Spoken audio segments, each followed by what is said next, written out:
the dark, spinning tales from the void never bark. Movie shows, they tear apart. Dimensions clash, they ignite the spark.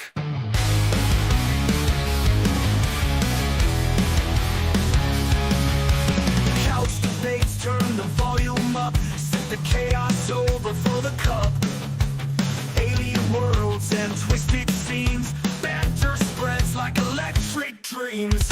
Outer dimensions ride the wave. Trying days set flames ablaze. Discussing bits and cosmic plays. Beyond the stars they find their praise. They find their praise.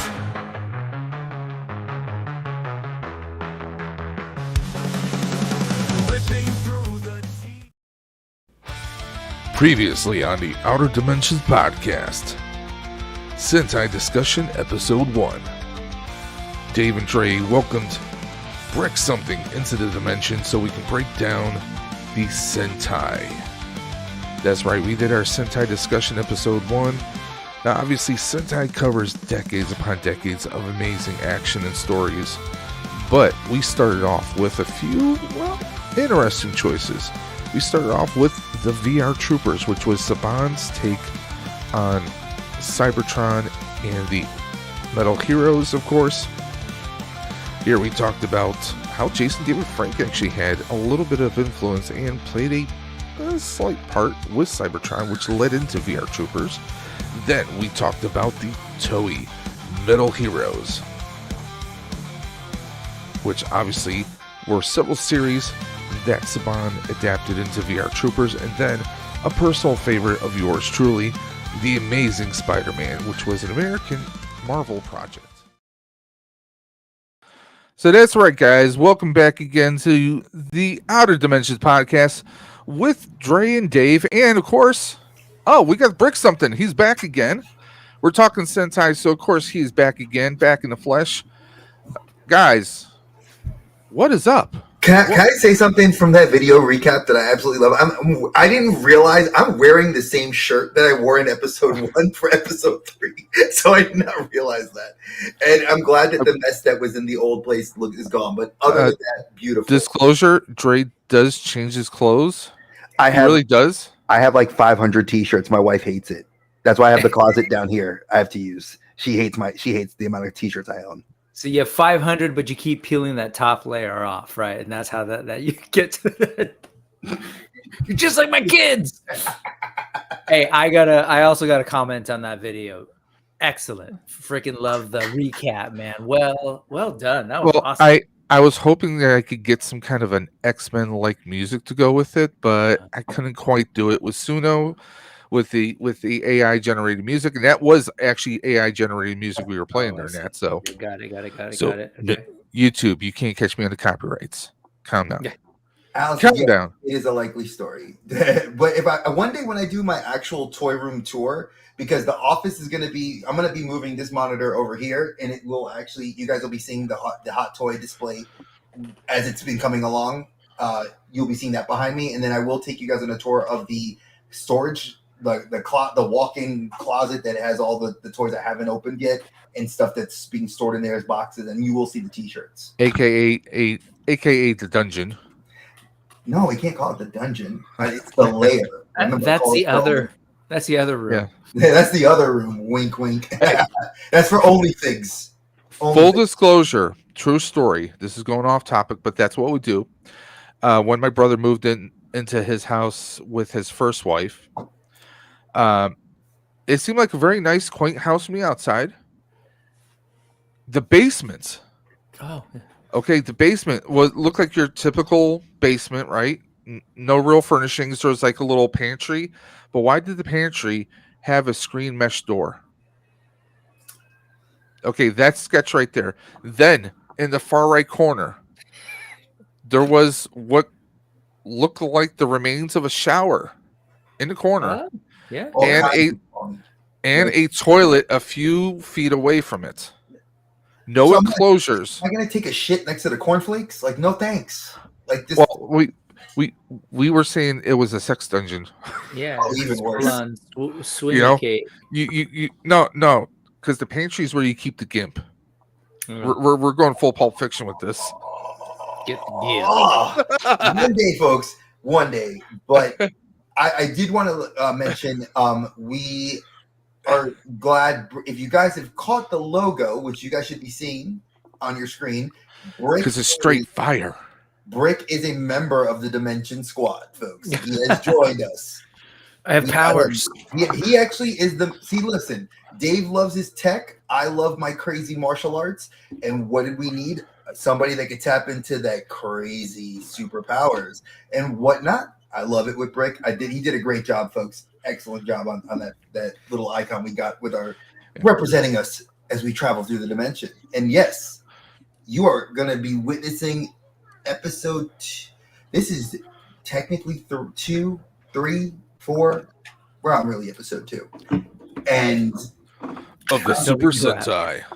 yeah, and I'm gonna kind of open this up with. There's so many shows, and Dave and I sat in the background. Bring out the gimp. I love you, Allison. Bring out the gimp. Yeah, we are so. That's why I love going on Friday nights. What's your Dre strikes again? Yeah, she got. I love her today. She's going ham. So. Oh, yeah. With the Sentai shows, we've been covering the American version and then the Japanese version. We already got May 2nd will be the next episode, so Brick will be joining us for that the next episode of the series. Yeah. And this is going to be pretty much a monthly series, so we will be covering until we run out of American shows, which is not. Or maybe we just start covering every season of the Japanese. And I wouldn't mind doing that because there's several, and I'm all in on buying that stuff. So, but we will get that going. So, gentlemen, I hope you guys had a great day. I've been stressing. I didn't get my video out today, but we'll talk about that later. So, Dave, can you bring up the beautiful slide? I just want to add one thing. Go ahead, Ed. As far as doing the covering the Sentai seasons, I'm pretty sure we would bring one very unique thing. We would be able to discuss it without sounding like some kind of monotone zombie, unlike some other channels, Mythology of a Geek, if you know what I'm saying. Hot take. But let's bring it, guys. Dre, I had to go there. I would have gone there too because listen, and I'm going to say this too. I love Brick being on the show. I've gotten to know him better, and I've gotten closer with him. He's just, it's like he's rubbed off a lot on me, and I love the personality quirks that he brings to our friendship. And one thing that it's like I can't stand when people just want to stand on the soapbox of like the American shows are the best thing ever, and they're not, folks. That's why we brought you this series. This series is a brainchild of the three of us, and I love that it's evolving and really showing you that you can love the American version, but you got to be true to the actual roots and classics. I mean, because you can't get the cosplay stuff you're getting. That's in everything. That's in music. That's in movies. That's in everything. Because like a lot of music nowadays, a lot of it is rehashed from the originals. Let's be honest, okay? And I'm going to say this, Allison. You said bring out the GIMP. Why is there not? What else? Rubbed off? Is this Sentai with an S, or did you mean add an H? Only Figs. Well, I'm going to say this. Why isn't there a Pulp Fiction coloring book? Allison, can you find one? Come on, make it happen. That's got to be for when Dave and I are on the show, because Allison has invited us, folks, so we will be on there. The date is TBD.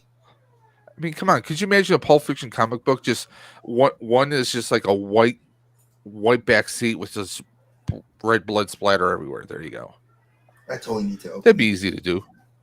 But because I keep Brick opening something, and it makes me need to use it. Could you tell that I was opening something? Yeah, I will say, real quick, I just want to say I don't want to blanketly say that the original stuff is always better. I kind of like to look at it all and keep an open mind. But I will say that for the most part, a lot of these Sentai and Tokusatsu in general, sort of like localizations in the US, I just haven't been a fan of.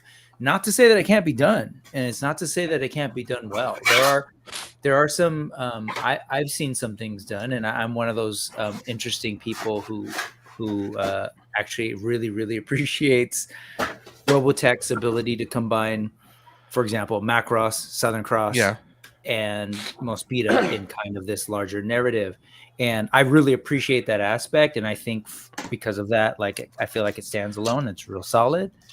I will say, though, that for the most part, and I kind of put this in my outreach for this show, is like, I'm really going to try my hardest not to be just like a basic hater. Yeah, I mean, it's just like, but it's going to be hard. I'll tell you, for the most part, the American Dre knows this. Dre knows this. Yeah. As someone who has watched Power Rangers since it first came out, with the exception of Ninja Steel, terrible acting, a terrible story. With the exception of that, because this is like the first time in how many years, 30 some odd years, that there is no Power Ranger adaptation out there. Yeah, I started watching the Sentais because you can find them on YouTube. There's full channels for each individual series. I started watching it. Now, mind you, it's not dubbed, so I'm reading subtitles, obviously.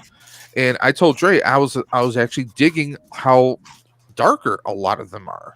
A lot of them And the thing is, though, that's the thing. I'm someone who I wasn't exposed to those original shows. I knew of them. I knew that the Power Ranger series were based on different iterations, or as Dre likes to say, iterations. Amen. The teacher in me. But I mean, but that's the thing. You can get one person's take. It's like, what's I'm trying to think of the old saying, but it's where everyone has there's one story that happens, right? Mm-hmm. 5 people view it. Now, when each person tells their view of the story, it's going to be completely different. Sure. Everyone's got their own perspectives, and their mind will come up with its own embellishments. Oh, sure. So, I mean, I'm that person. I like a multiverse, and if you look at it, this is a multiverse of heroes. Yep. If you really look at it that way. Yep. So, Yep. I mean, I'm urging people who, if you are a Power Rangers fan, but you're kind of feeling like kind of drained, kind of left out, take a look at the original stories. I mean, the original series that was essentially became Power Rangers Time Force. I friggin' love that. The original Sentai, I think, is way better than the original series. Power Rangers Time Force was a favorite of mine. I'm going through each of the series very slowly. I mean, I love the whole concept of the original Mighty Morphin. I mean, I shouldn't say the Mighty Morphin series itself, but the Sentai it was based on. I like how I just like things a little darker, and I like seeing the difference. How does everything unfold? Right. But we're gonna get the show started. Oh, sure, Beast Kings. Yo, what's good? That's one of my boys from Games Out With Us on PlayStation. So I'm glad he's actually getting to watch this. So thank you, brother. I appreciate you. He was saying that, what he told me. He said that I cannot, when I told him what the topic was today, he said, I cannot hate on Big Bad Beetleborgs. And I said, I will hate a little bit. I'll do it for you. You can do it for me because I have a ton of there's a lot about the show I did not like, but there is one aspect of the show I did like, and I'm liking seeing it now, and we'll get to that when we actually get the show. But I do want Dave, when he shows the actual graphic, how it looks, because I found this really awesome image, and I think it it's watermarked, but it's still an awesome image. Yeah, I'm sorry that it was watermarked, but it was this beautiful art print that I think the artist is selling it on, I forgot what website I found this on. I think that'd be a badass t-shirt, man. I want to put it on, I actually want to put it next to my Spider-Man, my Japanese Spider-Man wall scroll I have back here. I want to put that on the wall in the office. I think it looks amazing. And I thought that it caught my eye. That's why I felt like it was a good good lead-in for today. I would feel real good about this if we could name that artist and let folks know, because it is a dope work of art. I saw the watermark and I was like, okay, but let's definitely let folks know and drive some, give credit. We are definitely, and I'm not taking any credit for the art. I'm not. I know. will definitely, because I agree with you. I did. No. I definitely will. We will when I'll get the name later tonight, and Dave will post it in when he edits the actual Actually, video, and he'll Give put me a it in second there. here. He's got it. He's No, got no, it. no, not quite. But I'm going to work a little bit of magic here. Can I just say I love this morpher as much as I don't like it? Does it work? Can you transform? Well, I wish I could. Okay, so if we zoom in, Oh yeah, we could read it. Cool. I can't make out but there's a signature right here. So maybe if someone out there can make out the signature, we might be able to match up the artist. Scroll a little to the left. To the right, to the right. To the right, to the right, to the left. Show. Oh, there we go. Something at DeviantArt. Okay. Anyways, I'll see if I can do it. I got it in. Yeah, I can make out DeviantArt. It looks like is it DINSHO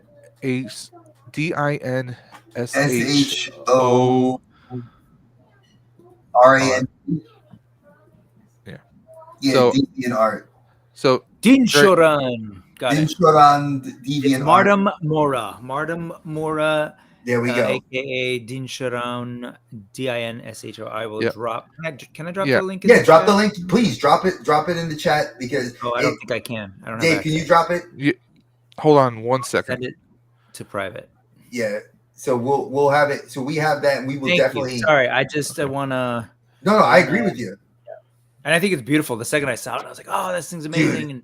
Dude, and somebody stole the artwork. I was so mad. So I was like, if this is an art print, I want to buy it and I want to frame it. So it's something that I will definitely be doing. And we always I'm big, like Brick said, I'm big about supporting artists. This industry, you need to support fellow artists. We are YouTubers. We do this for fun, but it's always supporting each other. And I would love to support them. So, and by the way, speaking of dropping, we're gonna drop a few wrenches here. Oh, and Brick, I got it in. I got it in here. I'm so proud that you got it in, Dre. So cool, man! Look at that. I love it. It's chewing on the little snack. I love this. I got it so. Oh my god. When I was recently able to and happy to be. That is so cool. That's so cool.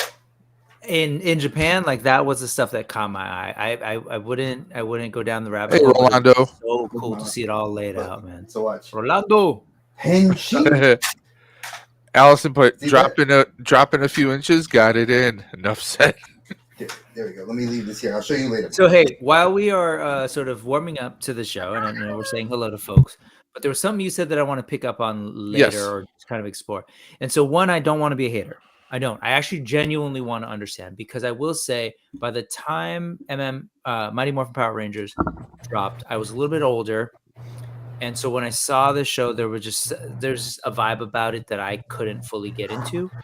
Especially since, as I mentioned before, like growing up, going to Japantown or Little Tokyo in LA, you'd see all the Sentai stuff, and I was like, I knew it was a thing. It looked amazing. I'd be flipping through books and comics and stuff. And so there was just something about it that didn't quite click for me. But when it showed up, a little bit on the corny side, as you were pointing out, again, not trying to hate, but you said two things. I heard there's bad acting and bad writing. And I'm not throwing that out there to be a jerk. No, what I want to know, I genuinely want to know is like, I actually want to hear from you fan. And Alanis Morissette want to know. I don't know. I want help me understand. Help me find the appreciation, because I will say, like, part of the advantage of the Japanese. Welcome back, Beta. Part of the reality is when I'm watching the stuff from Japan, I don't speak the language, so I got to point out that I don't necessarily know if it's good acting or bad acting, right? True. I actually don't know whether it's good writing or bad writing. I mean, I can kind of get a sense from the subtitles, but it's not the same. So I want to throw that out there, because it's true that these things were made for younger audiences. Yes. Sure, fair. It's campy here. I don't know how much from a Japanese perspective in their minds, oh, this stuff is all campy too.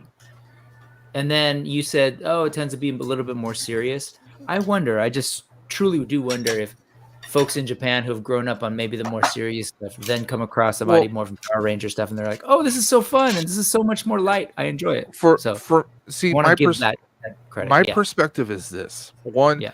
with Power Rangers, my brothers are 10 and 11 years younger than me. Okay. Okay. So they are no, they're 9 and 10 years younger than me. So they were that smaller kid age. Like they were kids with Pokemon and Yu-Gi-Oh. So I was a teenage like 1993, fall of 93, I was a freshman in high school. Okay?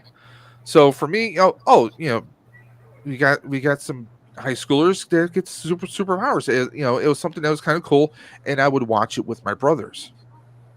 So for me, it was something we all can kind of combine and enjoy, and I got to kind of live that childhood because I was working, so was buying my brothers the ninja Zords, the Shogun Zords, the Zeal Zords. So they had those. I didn't have them because I really wasn't collecting toys because I was mostly spending my time working. But I really got into it, and I'm kind of one of those people. When I get into something, I kind of ride it all the way through. Example: Walking Dead. Sure. But comparing Mighty Morphin to its original Sentai, big difference. We didn't see deaths in Mighty Morphin Power Rangers. Right. Okay, so when I say that the Sentais can be a bit more darker, they dealt with things that Mighty Morphin never did. Yeah. I mean, the first official death that we had in Power Rangers, not counting Zordon because he was a being of energy, but that kind of was a death at the end of Power Rangers in Space. The first time we had like a Ranger death in the show wasn't until Lost Galaxy. Right. And that's a long time going into the canon of Power Rangers, whereas you had deaths in the first Sentai. Yeah. So I mean, the cultures deal with things differently, and I can appreciate that. I think this day and age. I mean, back in the 90s, we had Desert Storm, we had the LA riots. I mean, there's so many real things that were never fully touched and was always taboo, not just in children's shows but also in adult shows a lot of times. But with the Japanese culture, there are taboos, but it's not as strict or it's not as framed as Western television, perhaps. I want to touch on this because it's the historian in me. This is what I studied in college. I spent several years studying the culture because I loved Japanese culture before I got into college. While I was in college, I decided to use that as what I fueled my interest. Yeah. And with Japanese culture, you have to understand that it's a society that's predicated on taboo, on mysticism, but on a lot of realism. But they express a lot of themselves through like what we looked at as comic books in the Western world. The Eastern philosophies and a lot of that stuff influences their daily lives. And and when you watch these shows, the tropes that you think you see, like, oh, they're going to like the church. Well, that's they do have Catholicism. They do have mosques. They do have, they do have temples. They do have all these things that you can attend. But it's just something I think that we as Americans, that they water it down. So when you have episodes where like it becomes the character's a focal point, where there's like an ofuda, which is the paper charms that are usually put on characters that are either frozen or dead. There's a lot of things that we never got to understand or experience. And I kind of love the fact that even though Saban didn't expose people directly to it, there was fans like that myself that because of being exposed to these shows, I then sought out the Japanese version and began to watch it. And I think that's the same reason we have great guys on YouTube. Shout out to our boy Toy Connections. He does great videos on how there are these interplays and how even with toys, it was that interest from the Japanese or the Asian market that brought this interest here. So Right. that's why I love this sort of stuff. It plays on tugs at my heartstrings. Yeah, they're characters that transform, and and we all know it's a trope, but it's not a typical Western trope that we have. This is a very Asian cultural trope, which I like that it's adapted as such. Because people say, "Oh, well, look at Teams of Five, Battle of the Planets. That's a team of five." Started. That's how it started, and these are things that we in America, like you look at G.I. Joe, it's really like there was like maybe 3 or 4 Joes that we remember because those are the ones on screen. But you didn't see that whole like kind of blending of the cultures. And I'm starting to see this is who Dre's talking about. Toy Connections. The link is in the chat, guys. Yeah. Great dude. Great. So go ahead and check that out. I just want to touch base on a few things here. Sure. We got Beta Ray Bob. As much as I love Super Sentai and Kamen Rider, by the way, we will be touching base on Kamen Rider tonight. I've never watched any of the Japanese versions. For me, it's more about the character designs. Okay, and that's a great thing because I love the designs too. They're so. Every season brings you something. Like Kamen Rider was like themed towards bugs. A lot of people always felt that it was like, why was it bugs? And then you get Amazons, which dealt more with creatures. And then you started having other seasons which left the bug theme. Currently, it's snack themed. This is all gotcha and snack themed. So we will eventually touch on. So are we going to get some chubby rangers now? Come on. Okay. We got Beast Kings. We are fluffy. Get it right. Beast King says, I think it matched the tone of most child shows of the time, like Nickelodeon. Yeah, eventually. Yeah, and by the way, Allison, I think you're confusing this with Saved by the Bell. Tonight, on a very special episode of Power Rangers, the gang learns about mixing diet pills and Surge Cola at the mall. Wasn't it Pop Rocks and Jolt? What? It might have been. We're dating ourselves with that one. And bring up the next one, and I'd like to dramatize it. Exactly. I'm so excited. See? I can't hide. Beast Kings already knew where we were going to go with that.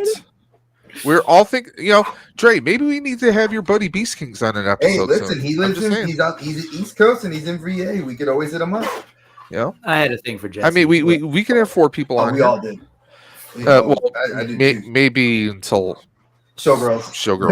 Until Showgirls. Then the mystique was ruined. Let me I just really quick. So again, I guess we're laying the foundation for the conversation later. Exactly. Again, I don't want to be a hater. Oh, I'm gonna be. I'm sorry. I'm gonna be. Well, I mean, I'll don't play. Hey, participate. The critique, but I'm pointing out that I'm not just hating for no reason. I'm trying to understand, but also I want to throw out there that like, just like Dre was saying, like there were so many things that we didn't understand. So you go back to the Japanese stuff from a Western lens, and there's layers of stuff that's really interesting.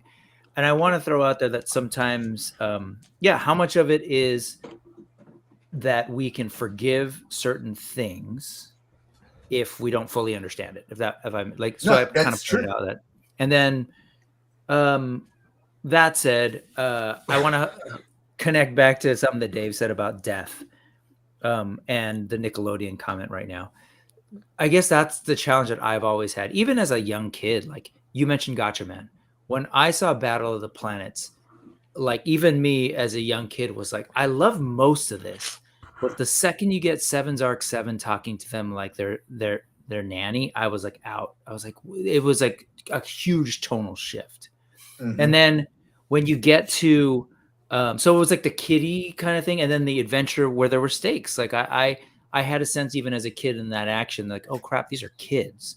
And they're going up against these like alien terrorist things, whatever it is, and giant robots. And there was danger. I will say that, like Gotcha Man's a good comparison because then when you fast forward to Mighty Morphin Power Rangers, they were kids, they were teenagers, but there was a lot of like the corny stuff that was the high school stuff. And I will say I'm 2 years older than you, Dave. So when you were a freshman, I was a junior, and I'm not, as a teacher, there's a world of difference between a freshman and a junior. Facts. And but there was something about like when you'd see them hanging out, I was like, what are these old people doing pretending to be teenagers and like acting super like middle school? So like there was just What, you something never that saw part of it, 21 Jump Street? Come on. that part that we could talk about Jump Street. Oh, we got to. But there was like this disconnect, right? So that was messing with my brain, and then all of a sudden they'd be doing the action. I was like, that's cool. So I don't know. Then I agree with you. When I watch Super Sentai or Sentai, I'm like, okay, cool. It's generally treated as if it's all serious, and there are stakes, and there's real drama, and there's danger. And I'll go back to my earlier comments about Robotech. That was the difference with Robotech. If you watch Robotech, yes, it was taken from Macross, but even in Robotech, right off the bat, spoiler alert, Roy Falker dies. People die. There are stakes. Yes. They didn't play. They didn't. Yeah, Harmony Gold didn't remove that part and replace it with some level of camp, like a Seven's Arc 7 or whatever. Instead, they took it all real seriously, and they said, okay, but instead we want to take 3 different series and find like a real dramatic way of connecting it all with larger concepts like the Robotech Masters and Protoculture. And so it all felt like really cool sci-fi. It didn't talk down to me. There was something about Power Rangers. And again, I don't mean to diss anybody who's into it, but I always felt really talked down to. It is. And I'm gonna add to you with this because there's a show that was in Japan, and I remember in the I'm dating myself. This is around 2001, 2002. There was a show called Gado in Japan, and I absolutely loved it because it was like, imagine a guy like if you took Buffy the Vampire Slayer, but added a Sentai element, but add a Sentai element to it, where like there's a demon Oni that's like fighting against evil Oni in Japan. But like the very first episode, now this was aired not during superhero time because there was nudity in the show. Like the very first episode, I remember I was holding my son. He was like 1 year old. No, he wasn't even born yet. I was holding my cousin, and my cousin sitting in my lap watching the show. And I'm like, oh my God, like you can't, like the painting is of a woman and he's bare chested, just like sitting like this. And then the painting came alive. And I'm like, oh my God, like, you know, how are they showing this? And then when I looked, it was airing at like, if it was like Buffy the Vampire Slayer, like on WB during prime time.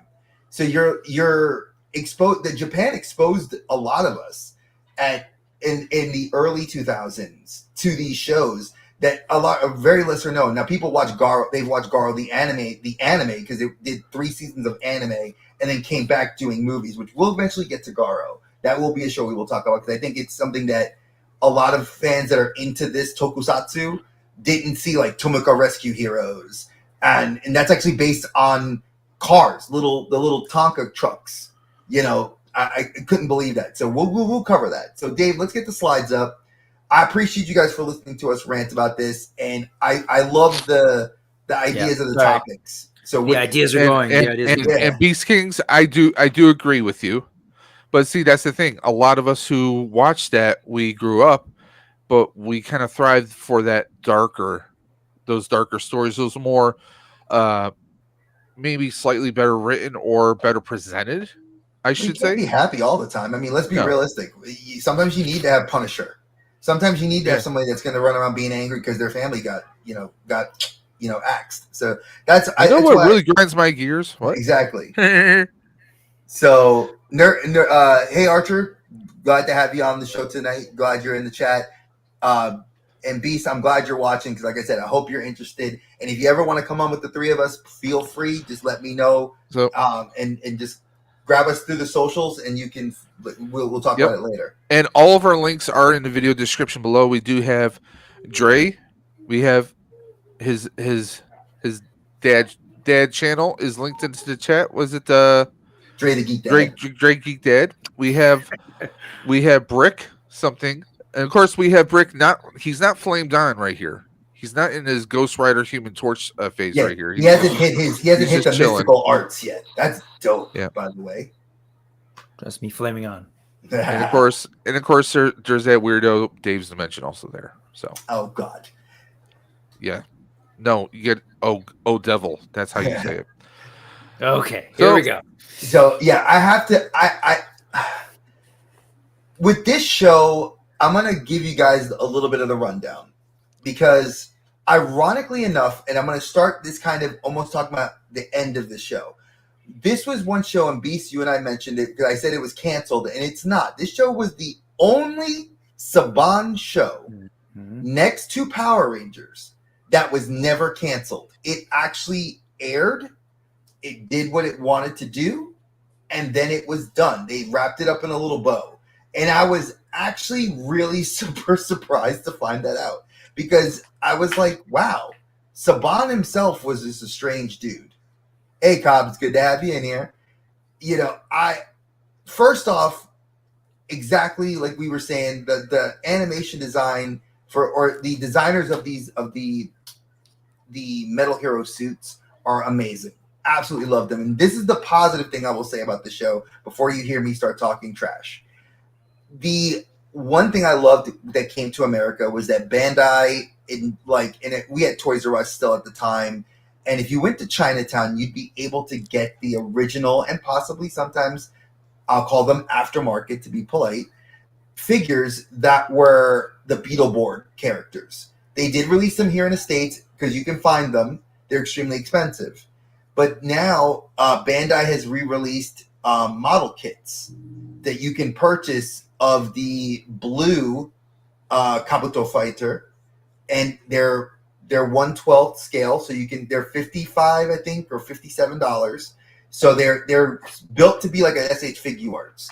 They look amazing. If I could build the model kit, I would totally love to get that, but I can't build them because of arthritis. So if anybody ever wants to build, if I buy it and they want to build it for me, awesome. Or if they want to buy it for me and then build it, I'd love that. Because I think it looks amazing. It's an amazing kit. But that's where the positivity ends. The show started, now we're going to go back. This started in 96 in September. So you got to remember, this is going on right prime time when we are all going back to school. Around the U.S., everybody starts heading back to school right after Labor Day. Or sorry, yeah, Memorial Day, right? Or Labor Day. It's Labor Day. I always get it confused. And the show did 2 seasons. Now, during the first season, it is Juko B Fighter. Now, Juko B Fighter is going to be discussed later, but that is the first season of the show. That's where all the non-choreographed fight scenes that are Japanese, where you see the explosions and all that, that's that. The second season is the sequel series called B Fighter Kabuto. That is the complete second season. Now, I laugh because when you watch this show, I think it's absolutely terrible that they tried to do in the American version Universal monsters. Now, we love the Universal monsters. You guys have seen other dimensions. Dave and I did the complete Monsterverse. We theorized. We will come back to that at some point. But go ahead, Dave. Yeah. I mean, they needed to find comic relief. And let's be honest, the kids were not necessarily once you have monsters, you know what it felt like? It felt like, okay, what if we watched Monster Squad way too many times and made the monsters they're kid friendly? And that's kind of what they did. Because I mean, they were basically the comic relief. Yeah. The monsters were the comic relief, and I mean, what was his name? Flabber, I think his name was. Yep. The Elvis / Leno. Beetlejuice genie that could just make anything happen. So I mean, did somebody just say Jay Leno? I said Jay Leno. I think totally. if you look at that, I don't know if I said that out loud or if I thought it. Jay Leno looks at him and runs away in fear. Okay. Yeah. But I mean, that was the whole thing. I mean, they made instead of having like 2 bumbling idiots, Bulk and Skull, they decided, hey, let's take some monsters and we're going to make them the comic relief. And I mean, it's, you know, look at Big Bad Beetleborgs. We gave kids superpowers. Like, okay, the small girl, she's the super strong one. Oh yeah, I mean, come on. Anybody can see that coming. You know, it was, you know, the concept was it was fun, but also the monsters weren't scary at all. Yeah, Allison, you're right. He is. Yeah. But look at the face. He's sketch. He's sketch. He is. If you took Jay Leno and put him in Joker face paint with a pompadour, that's it. That's what I see when I look at that picture. Yeah, you can't get that. Yeah. Jay Leno kind of voice. You have Dance with the Devil. all I see. Life. You know. Always, even when it was airing live, or when it was airing in the States, that's all I saw. I was like, dude looks like Jay Leno. Like, what were they thinking? I know. But is that his brother, Greg Leno? What the? And also, to interrupt Dave, I did find out that they did film some of the suited, because eventually there was this weird relationship, and I think we got to dedicate an episode. The three of us will probably work on this at some point to do an episode talking about how the strained relationship between Bandai, Toei, and Saban, because they had limited rights to some of the suits, but like they weren't the same suits. Like, because if he wanted to film stuff, he couldn't use the same things. So there's a lot of legality. And if you watch The Toys That Make Us and you watch that, there is a whole talk about Saban and that whole issue. And actually, if you look at the lower picture, you see they're not all the same colors. We have more of like a black and silver, the gold and silver, and the purple and silver. Oh, that's season 2. That's the season 2 when they go the Metalborgs. So season 1's where they say in those first. What I was going to go with, Dre, was actually those suits were actually used in Forever Red. Yes, which was a Power Rangers Wild Force episode where they got all the Red Rangers together, and they reused these guys as remnants of the Machine Empire from the Zeo days. So yeah, they definitely recycled, even though these were never like in the regular Power Ranger canons. They threw those suits in there. Mm-hmm. So yeah, they definitely recycled the hell out of everything after they're done with the please shows. Continue. You're doing a great job, because I'm not gonna lie, I do not like this show. I'm with me and Brick are like 110%. Like I could not stomach watching it. I thought it was absolute horseshit. And so that's why I'm gonna let Dave talk about this. Now, see, this is kind of funny though, in a way. Hear me out. Dre is the resident comic book fanatic. Yes, I am. From the outer dimension. Now, ironically, the premise of the show is about these kids who are given powers from their favorite comic book. Mm-hmm. And they're made, gifted by Flabber, and they're given these powers, and then they have these makeshift, like if you want to use the term morpher or changers. So they have their own little beetle shaped bug shaped changers, so they can change into their armored forms. And it was a lot like if anyone ever watched Power Rangers Turbo, when they had the young kid Justin, but when he morphed, he was full size. Same thing with the kids here. You heard their voices, obviously dubbed over the stunt actors in the suits. But with that, I mean, in the later seasons, they had like their Beetleborg armors were breaking down, or I forgot what the storyline was, but they needed new suits and they needed new weapons. They were destroyed by the evil force that was in the show. And the second season, they get their power up, and that's when they get they call them the big bad. But do you remember where they got it from? Oh, remember I told you I actively chose not to watch this show, so I don't know. Comic book artist and creator of the comic book series that their powers were based off of. They actually recruited him, and Flabber gave him the ability to go ahead and draw new weapons and new armors, and that's how the kids got their new upgrades, including their new vehicles and everything. So yeah, they were incorporating the comic book artist to, in order to give them new powers. It was a nice little cheap little method. Like, hey, let's just, instead of writing anything creative, let's just bring the comic book artist, because whatever he can draw, it can become reality.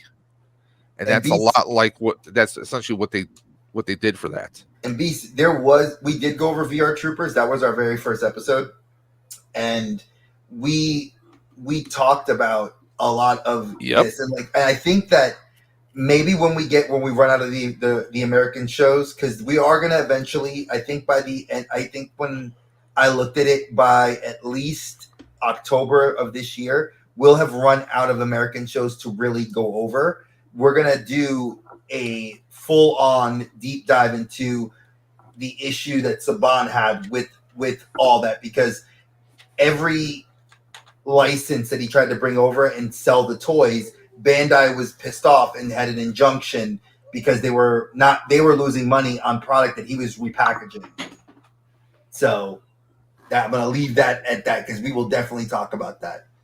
But Dave, please continue. Again, I apologize. It's just No, you're I good. feel for this show. Yeah, I have to highlight this one. Thank God it wasn't Littlefield, or otherwise they would be ballerinas constantly. Oh wait, Liefeld with the chest, like the Captain America. They got like the big chests. And I think also the feet, the kind of like not really drawn well feet. I think that's where she was going at with the ballerina with the small, yeah. But this was, I mean, this is one of those things like, okay, I would watch it. I wasn't like rooting for it like I did with Mighty Morphin. I think this is more made for like more younger kids. Instead of like the 10 and 12-year-olds or the, this is like more for like the 6-year-olds, because it was very goofy. It was. It definitely was a more lighthearted show. And I think when you look at it, because I'm going to be realistic, Mighty Morphin, he knew what he was doing because everybody was attracted to Kimberly. They were. Amy Jo Johnson. So I've met her. She's gorgeous, and she's in her like mid 40s and early 50s. She's our age. Yeah, she's gorgeous. And Kathleen Sutherland, I've met her too. Aisha, I've met her too. They're beautiful women. They weren't unattractive. So putting them into a show, you knew the audience you were trying to go for the key demo. As Chris Jericho would say, he was going for that 18 to the early 30 demographic of like, if I can't catch you, at least if the kids like the action, the parents or the older brothers that are watching this, and teen young boys, they'll catch on and be like, oh wow, she's hot, I want to watch this. And you were 8 or 9 when Power Rangers came on. It was what, 90 93, 92, 93. So I was already in high school, so I was 13, 14 years old. So that I think Amy Jo Johnson, I was smitten. Absolutely love her. I'm not going to touch that one, but he's not going to touch it. He wish he could touch it. No, I will say that again, I had to acknowledge, and I have to now acknowledge, that this wasn't meant for me, right? Mm-hmm. Like by this time, what is it, 96? So I was like 2 years into college, right? And those are my last 2 years of college, basically. And this wasn't intended. When they brought it over from Japan, it wasn't intended for me. The original show, I think, wasn't even necessary. The original show in Japan wasn't even necessarily intended for my sort of age range, but it was probably closer to something I could access.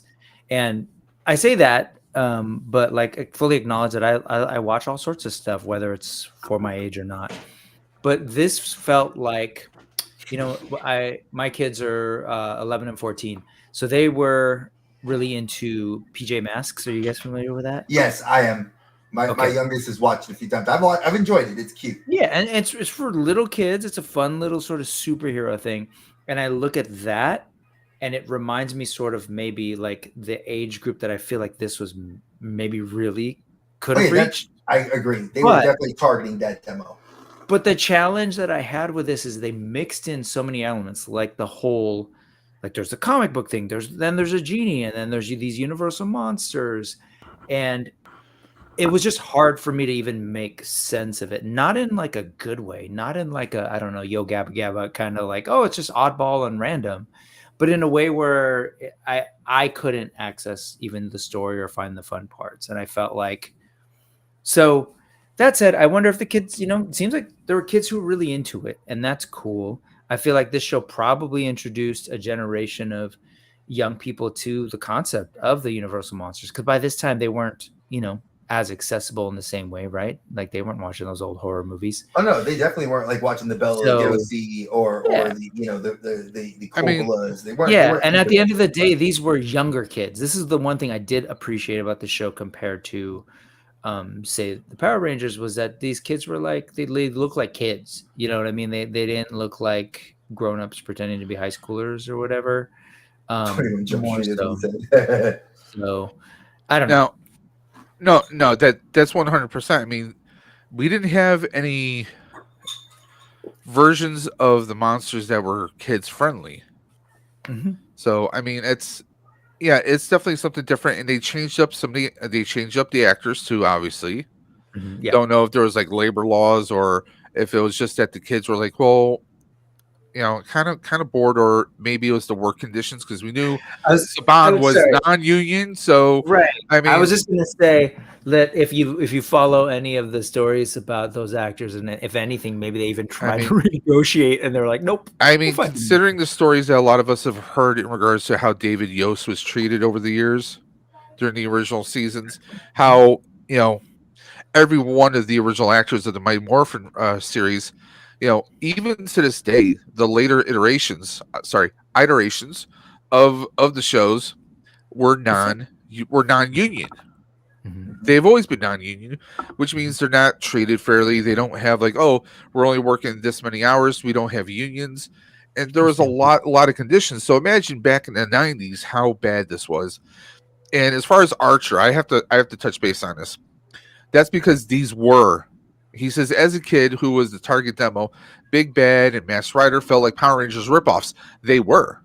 I mean, they were 100%. Dre's going to disagree with me. No, I don't disagree, because when you say ripoffs, you have to understand Carbon copies. How's that? No, because they're such different ideas and elements. They're not the same thing. And that's where I get that as an American watching these shows, and then you're like, oh, these don't work. And I get from his perspective as the kid, I can say, yeah, these look like bad spin-offs of what Power Rangers is. But as an adult, it's like knowing that there's Metal Heroes, Kamen Rider as its own, they're all three different IPs. Okay, how about this? How about this? You have your brand name of Tide, right? And then you go to Walmart, you have Great Value. These were great. These are great. Temu. Great value. This is the Temu sweatshop. Saban was a Temu sweatshop. 100%. Yeah, I mean, but also Archer. I'm going to throw this one out there. If you were watching these shows when they came out, how about the Mystic Knights of Tir Nanog?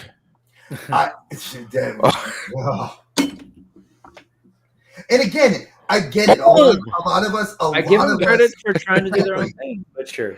But this is why we do this, because there is such a huge difference. It's like you can't. That's like when we watch anime and people throw, oh well, all anime is hentai because it's all big boobs, or they associate hentai, and I'm like, if you look at anime, and anime is broken into so many categories, and those categories have subcategories. We could spend weeks upon weeks talking about each category. So that's why. Well, years even. That's why I get so fired up, because it's like, this is the one thing out of all the collectibles I own. I'm a true fan when it comes to Spider-Man. I absolutely love Spider-Man, favorite superhero of all time. When I talk about, and this is where Brick and I bonded, the other thing I collect, and has always been a steady piece of my collection, is going to be Sentai. It will always exist. I was very mad because a lot of people shit on it because they're like, oh, it's meant for kids. Oh, it's this. And this is why, as when we were seeing it, it was so marketed incorrectly. I knew more adults now. Look at Ethan Page. For those of you that are pro wrestling fans, which I know several of you in the chat are, Ethan Page was hunting down a white Tiger Zord in Canada and spent like $500. Matt Cardona, loved Power Rangers here in America, and will hunt down in Australia was buying Ninja Zords. So these guys that are adults that grew up in the same time period as the three of us have now are, because they have that income, are hunting down these vintage pieces because they remember what it felt like, and they themselves want to embody true superheroes. Well, they have the income, but also since they travel, they can go all over the world, all over the country, and check out all these places. You know, us, we're kind of relegated to our local locations or trying to do like an eBay or something like that online. So Exactly. But yeah. So what do you say we go on to the next part? So wait, before we do that, Dave, Okay. I feel like you're the only one that really liked the show besides, because from Brick and I mean, so I please, watched you want to it. say positive stuff, you can. Well, see, that's the thing. When you're watching it, you know, you're younger, your palate is not developed. Like, you know, I mean, let's be honest. You know, we all used to watch Looney Tunes. We also watch Saturday morning cartoons.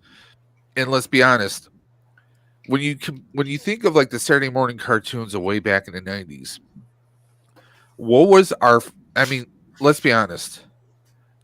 One of the few there's only a handful of cartoons that have actually kept up with age as far as the writing and how I guess the nostalgia value still carries on. I mean, think about X-Men. When they came out with X-Men 97, a lot of us were worried it wasn't going to be the same tone it was, and they cranked it up to 11. Your friendly neighborhood. And Spider-Man the animated series, not to be confused with Spider-Man and His Amazing Friends from the 80s, which I also rocked. But I mean, there's certain examples of stuff that aged well. It's like if you're watching this, the writing, you're like, wait a minute, I watched this. I actually like this. You know, you kind of realize your palate, so to speak. Allison, that is an exception. Animaniacs will always be classic. I love Animaniacs. Okay, you can't ever do wrong by that cartoon. It was. I mean, the Good Feathers. Yeah, you know? that's where I'm struggling a little bit with what was said, because I will say, like, Looney Tunes. If you go back and watch Looney Tunes, there is a universal charm. Take all the weird racist stuff out of it, but like between that and old Tom and Jerry's, like the classic Chuck Jones stuff, there's definitely stuff in there that I think appealed, because if you really look back at a lot of those old shorts and cartoons, they weren't actually intended for kids. No, they weren't. The clear line definition of like, oh, kids programming didn't happen a little later. And I think what happened, sort of my working hypothesis, is that by the time we get to the 90s, because I will say I have my biases towards like the cartoons and whatever live action shows from the 70s and 80s, because there was something about those that didn't heavily skew towards this like weird sanitized version of what kids should be enjoying. By that time, I mean the full-on like, this is post-Satanic Panic with D&D, the whole Tipper Gore, like, won't somebody please think of children? By that time, we're in full swing, and they're just like, there's this movement right that I think fully dumbed down the way that we could tell stories for children. And I say dumbed down, again, I'm not trying to crap on anyone's stuff they enjoyed, but I will say that if you look at the storytelling for like even 90s cartoons, and I know people love it, Teenage Mutant Ninja Turtles, the cartoon, that original cartoon, if you compare it to the source material, like that thing went through a wash. It went through a filter that was like seemingly acceptable for kids. It went through a wash. It got bleached. I mean, it was just. I mean, comparing like you just said, comparing the source material. Talk to Kevin Eastman, and if you don't know, folks, and I'm going to date myself by saying this, if you've never played any tabletop role playing games, which was by the Palladium book series called Rifts and GURPS, if you've never played that, Eastman and Laird did a TMNT tabletop game based in that Palladium Rift style world, and that series, when my friends and I, we were like in high school playing that in college, early college too, that shit was dark. It was not meant for Teenage Mutant Ninja Turtles. Was not it was the underbelly of New York City. It was their interplay of relationships with each other and the dislike of being different. There's so many layers that when we saw the cartoon, we're like, I think it wasn't till the CGI movie that we got with Patrick Stewart as the lead villain. I think that's where you got that kind of flavor of like Raphael feeling the way he felt and Leonardo. That's still one of my favorites. One of the best things ever. Anyone who's interested, it was titled TMNT. So if anyone wants to check that out, go ahead and check it out. And again, my point wasn't to like crap on Teenage Mutant Ninja Turtles or any of these things. My point is that I feel like there was a massive cultural shift coming out of the 70s. If you look at some of the stuff in the 70s, it's just weird, sometimes edgy, sometimes dark, goofy. So it still has the goofy of like, I look at this Jay Leno genie dude, and there's a goofiness there that I think has like an analog in the 70s to like the Sid and Marty Krofft stuff. But if you look at that stuff, you feel uneasy. You don't go, "Oh, this is fun and good." Like you're uncomfortable. Like a lot of that stuff is like, "Ooh, there's a little bit of danger. There's a little bit of creep factor," and there's an art to it that I think gets lost in the 90s. I feel like there were too many cooks in the kitchen, sort of determining what was going to be safe or not. The censors were like up there. Yeah. We're talking like this is the era of Blockbuster Video. Like when I was a kid, you'd go to the video store and you could grab all sorts of stuff. Then Blockbuster came around, sanitized the whole thing, made it all blue and yellow, and and all of a sudden they had versions of movies that were like safer and cleaner, and and it was just like that was a shift in the culture. So that said, I think even that's why we got this weird like shifting to the separation of what is supposedly for kids and what is not. And I will say it's the exact same time that you get this notion of like darkness, extreme darkness for like this other set of kids who are like, I need my Image Comics starting on whatever. Like, like it was like a weird polarizing, but there was never this attempt to reach the same sort of balance of like a Robotech, I'd say, or even, kids can deal with death, but they can also deal with heroes, and they can deal with love, right, between Rick and Min-Mei. And they can just explore that stuff in the middle of basically like an intergalactic war, but without feeling the need like, hey, kids, you like comic books? Well, here's a comic book artist, and he's going to draw you powers. And again, I'm not trying to take away from that, but it just seemed like there was a little too much of that leaning into what is safe for kids, and a lot of the storytelling. And it felt pandering. I think that's it. I think that you're exactly hitting that. I agree with you. It's like this pandering that they did to us. That's why I think Power Rangers. I think as a first, like we all know, Power Rangers was not his first foray into doing this. Power Rangers was like he failed with other shows prior, and then he struck gold with Power Rangers because it was like. You knew what you got, and that comes from the actors. It comes from maybe good writers at the time, but when you really like kind of boil it down to brass tacks, this show, as great as it never was canceled. It had a finality. It's like even the ending. It's like the heroes befriend the villain. I've never once in my young adult, teen, kid life remembering only once do I ever remember, and it was for an episode, and it was when Galvatron said, on this day, Prime, we are allies, and they shook hands, and that was when they had that red plague. The hate plague from Transformers. It was the return of Optimus Prime. Part 2 is the actual episode. Post Prime. Yeah. And that's the only time as a young adult that I remember the heroes. Cobra never did it. You never saw Cobra Commander say, "All right, Duke, let's go be friends today." No, they never did that shit. And I think that when you wrap up things like that, you're losing that sense of, I guess, storytelling realism. We all know in Rangers we did that, but we're going to cover. I think we need to. I think this is definitely opened a topic that I would love for us to cover. I want to end Beetleborgs on one final note, and this is thanks to Brick. You brought up about Tipper Gore, and it just now it kind of like just clicked in my head. I think this was Saban's answer to Tipper Gore because, hear me out, there was a lot of controversy. There were the precursors to the Karens out there, the parents who were like, oh, my little Jimmy, threw a punch, or little Sally, pretending they're playing Power Rangers. Kicked little Jimmy in the nuts. Hit me in the little Jimmy's.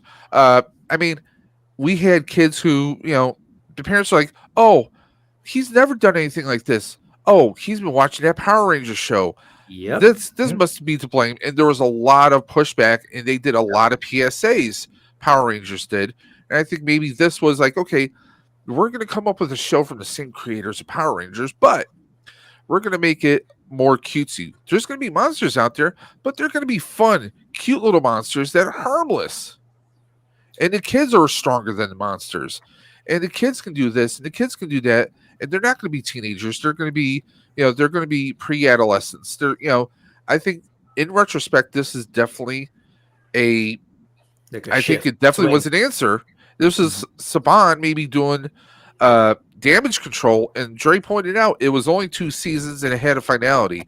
So Saban said, "Hey, let's throw a bone. We'll do like 1 or 2 seasons of a kid-friendly show to try and appease the parents." And I think it worked for that time. So it obviously definitely filled that niche. It filled that niche, and we're going to. I was just gonna say, I know you're trying to end it, but the whole limit to the 2 seasons was also because of the Source limited material. footage from the source material, right? Yeah. Oh yeah. They only had enough for 2 seasons. Exactly. And we'll move on because I want to cover the Japanese show, and we're gonna hit my absolute favorite Japanese series of shows after we get through these the next couple slides. So Dave, definitely awesome. Brick, I'm loving it. Let's go, Dave. Next slide, please, sir. All right.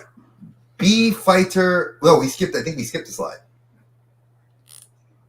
We should, because yes, Juko B Fighter. So Juko B Fighter is interesting because this was literally aired a year before. So you do realize, folks, that the last episode aired in Japan in February 25th, 96. September 7th, 96, Big Bad Beetleborgs season 1 began. Just so I can give you guys a timeline of how this literally he pulled the source material and was working. Now the background for Juko B Fighter is you have and I love this for me and Brick, definitely shout out to us teachers. The Earth Academia was a government military. It was a scientific building where teachers, scientists came together to help understand what was going on in the world. There was a big fascination where educators were not fighters, were not soldiers. They were people that were interested and fascinated by different bug species and their interaction in the world as a whole. And this Earth Academia was the name of the actual organization that they worked out of.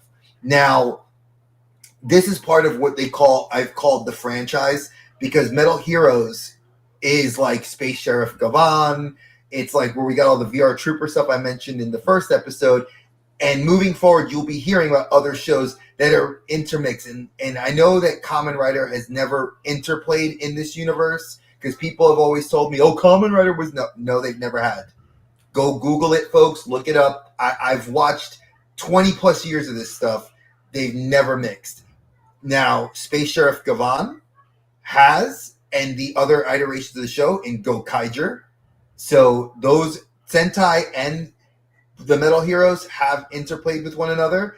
Gatchaman, Battle of the Planets, had a version of a Metal Hero team up with Team Gatchaman in the anime, and they did a long series in the early 2000s, late 90s.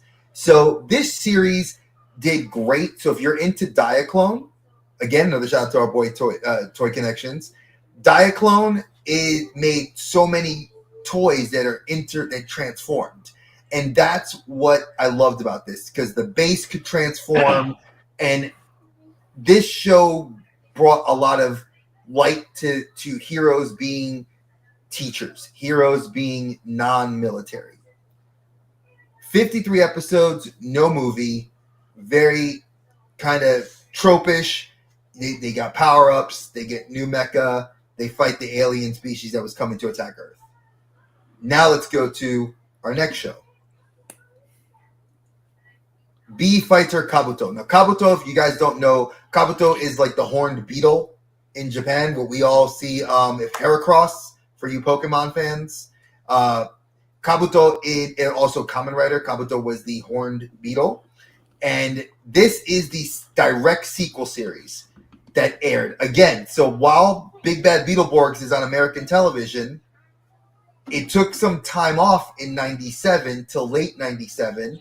Then it came back, and that's when they used this. Now, these suits were upgrades to the original. So the only character, which was the gold-suited character you see here, he's Takuya. Takuya joins forces with one of these very positive alien forces that comes to Earth, and his name is Sage Guru. And they decided that because they saw this recent threat from the Juko Bee Fighter, they needed to upgrade.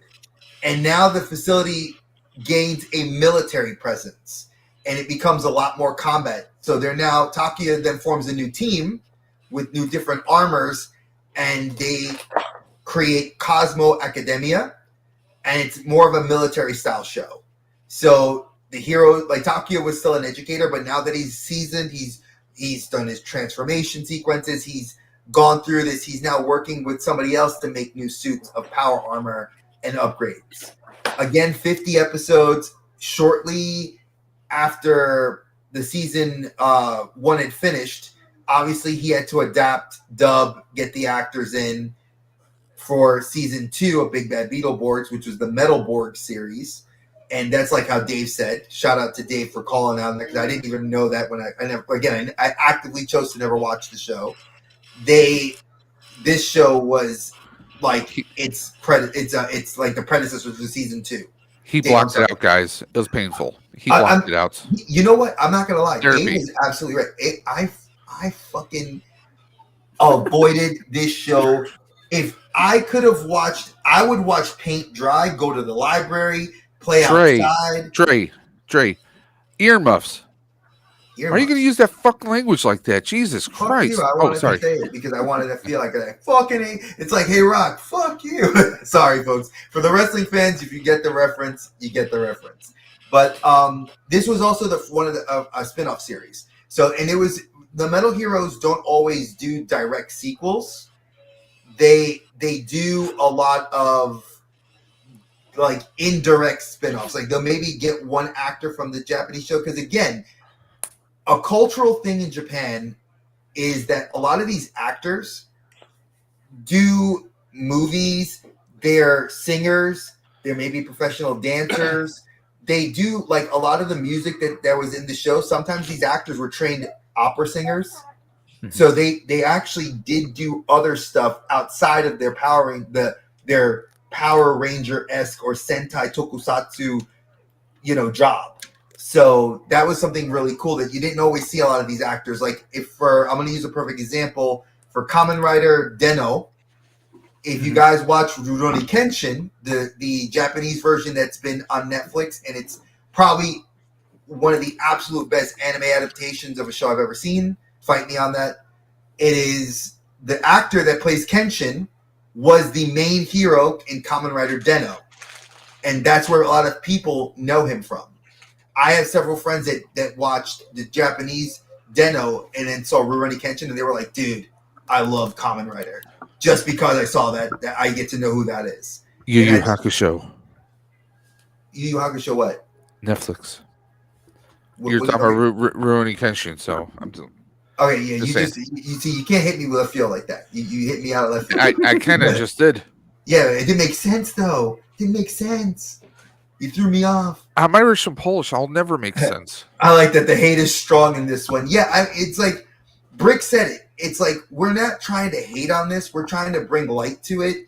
But like this is why I'm glad that the adult Dre got interested in Japanese culture and got to see that there was a different side to this. So thank you, Saban, for exposing me to Power Rangers, because it then let me go down a different path. Now, I'm not going to say all these actors are saints because not all of them are.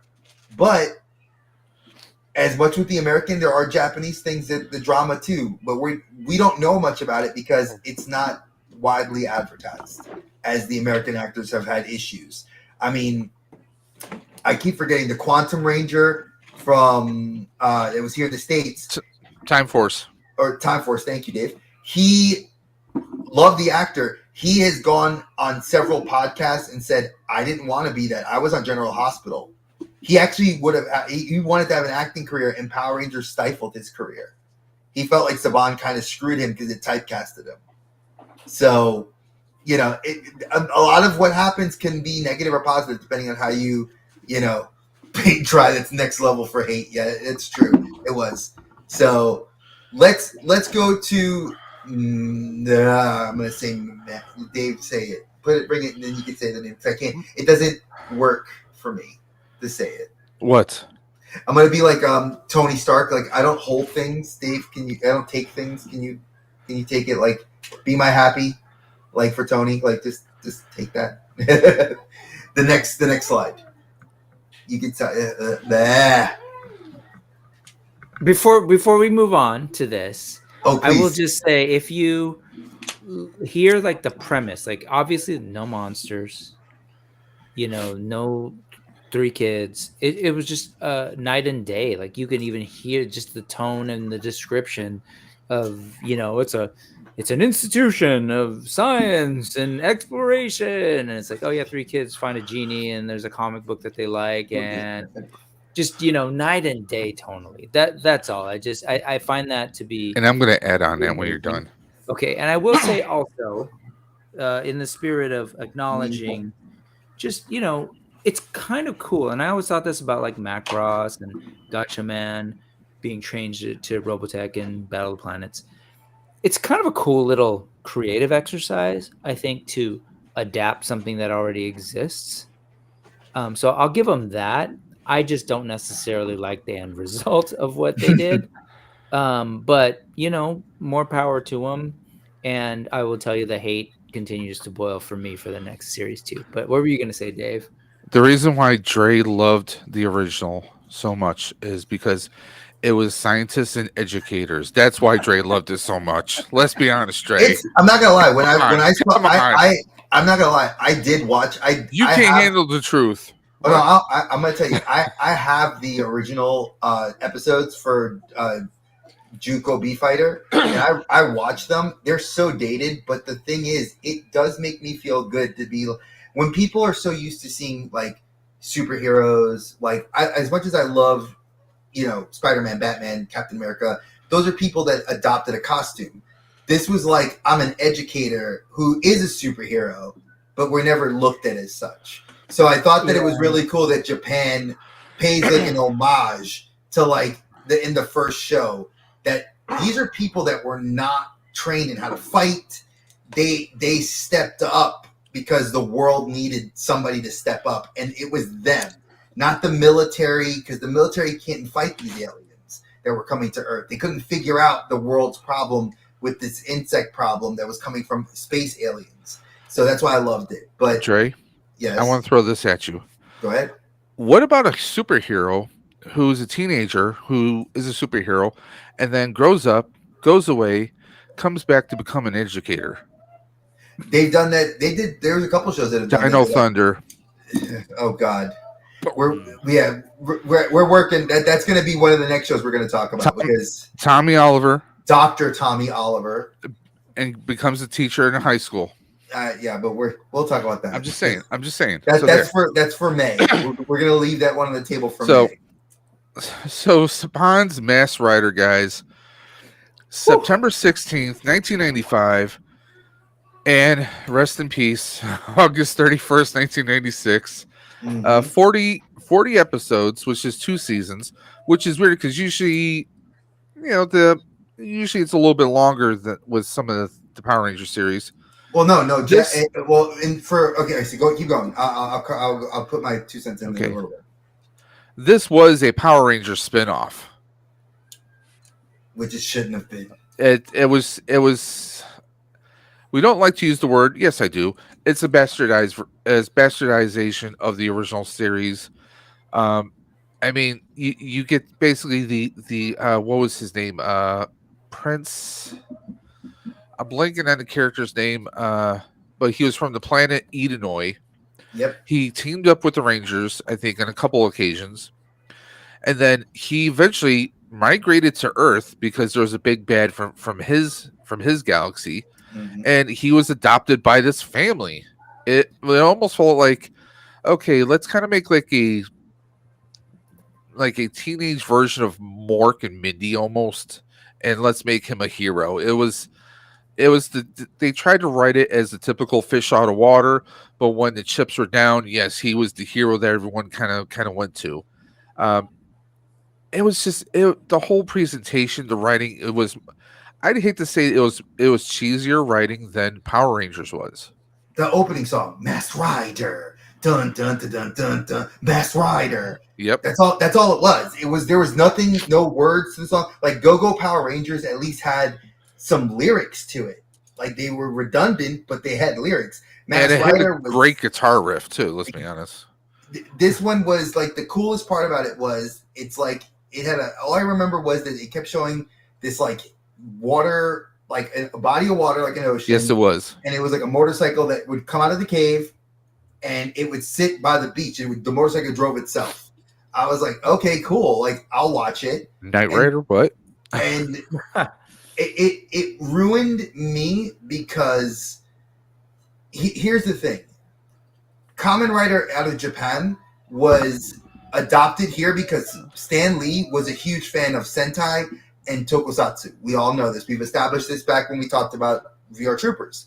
And, in this instance, Saban had grabbed anything Kamen Rider he could to touch, to kind of fit this style show he wanted to do.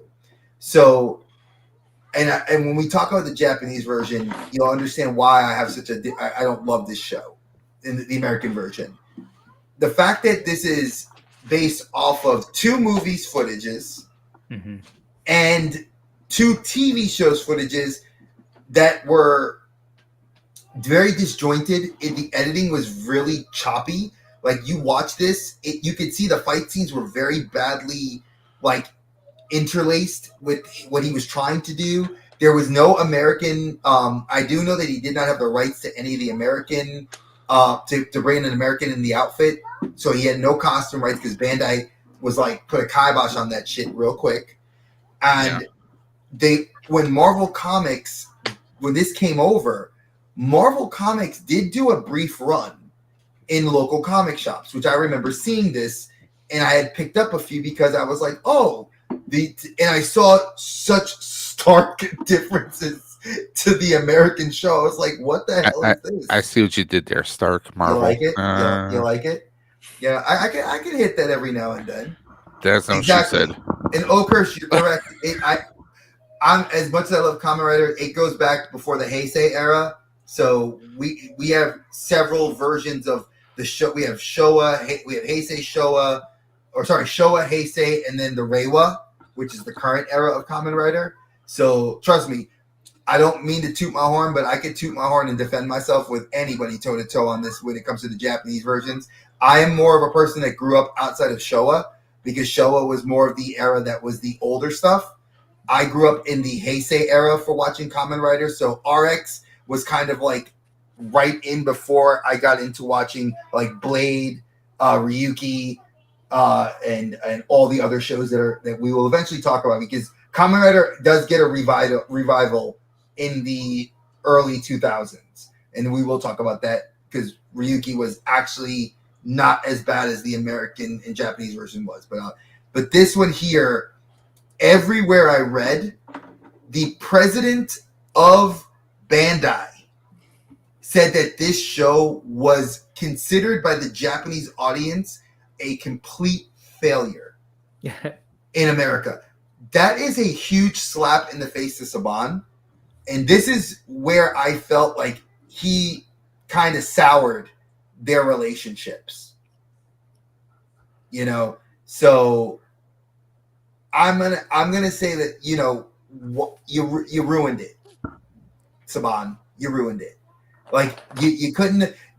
RX and RX Black were like they're direct sequels to each other. That has never happened in a Kamen Rider show. Up until that point, it was always a single rider. Then they would do a different show with a different rider. This is the first time in the 80s, because mind you, the footage is from 1988 when we actually talk about this. But this American version, there was no toys. People clamored because before Hasbro decided to get rid of this, Dave and I talked about it for a long time, saying, man, it would be cool if they can make a $25 version of the Masked Rider figures for American audiences, because that can kind of give this revitalization to maybe get people interested in the Japanese stuff again. I was like, you know what, that would be cool. And then, of course, they did prototypes where we were going to see this Masked Rider. And what did they do? Hasbro folds on it. And the rest is all, look, the toy history about it. Now, see, that that is luck, dude. That your dad was stationed in Okinawa. So that, yeah, definitely you getting to watch it on, like, when it aired. That's dope. So I kind of want to hear Dave and Brick's takes on this show, because I know that they tried to definitely, again, the audience was a little bit, I think this is where they kind of had a split audience. They were trying to get the kids with the little fuzzy alien, which was god awful. It was like if you took E.T. and Gizmo from Gremlins and made it oh god, it was terrible. But it was like a trailer park Furby. It was very Furby. It was like a where trailer Furby park is actually cute Furby on meth. Yeah. Oh, it was terrible. Folks. Thank you. So at least I don't feel bad by myself. Between the music not doing well, there was no merch. That's the other biggest thing was when you at least had Beetleborgs, there was merchandise. Because again, remember, 80s and 90s TV shows were predicated on you put a show on TV, you needed merchandise to back it up. There was no merch release for this show. Nothing. Saban, because Bandai was starting to realize that they can make money in the American markets, they were not releasing stuff like they're doing now. You can go to a not Toys R Us now, but you can go to like a Target and actually find, what was it? This is what we're talking about. It looks like a Furby crossed with Howard the Duck. Yep. The motorcycles were cool. I will give it that. I did love the motorcycle aspect of it. But yeah, look at that. Look at that. And I mean, here we are. Kamen Rider teaming up with the Rangers.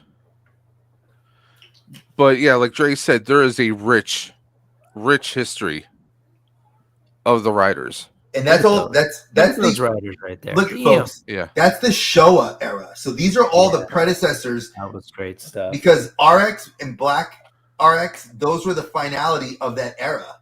Because Kamen Rider Blade and Ryuki were like kind of the 90s revitalization. Those are the Sincho, right? There you go. I can't enlarge that any better. Sorry. No, don't worry about enlarging it because I don't need to care about it. But yeah. This is the Saban and this is the original. So they copied the outfits. I mean, Saban never had an original bone in his body. Yeah, these were so a lot of people. I remember watching, like, somebody did a video on YouTube where they were talking about this and they showed the original footage, and I was like, oh God, like, this is terrible. Like, what were they thinking? But when you look at Japan, the amount of plethora of merchandise that you could find, Now that's not the same Kamen Rider, folks. That's Kamen Rider Decade. That was a very good show. Short is the first Kamen Rider in a long time. It was actually short. Like it only did 31 episodes, and then it stopped. But we'll cover that one day too. But look at the merchandise that you can see out of Japan, and then you see the American version of it, and that was a laser sword, and the little crystal mark of Buddha thing that he had on his forehead. Because he was a prince from his planet. Yes. That was the sole survivor, and he was here sent to Earth because in the Japanese version, he was like the hero actually gets the suit molded into his body, like absorbed in. It's like a symbiote. And it was so cool that when I watched the Japanese version of RX, like you see the guy like he's all tied up and the suit merges with him.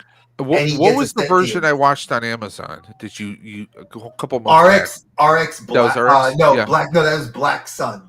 Yeah, that show is fantastic, and it's kind of like an indirect, like sequel series to this because Black Sun is kind of they tried to make it its own thing, but it's a very dark show and it's very good. Hey, let's give him a lightsaber. Saban, really, just to trash. No.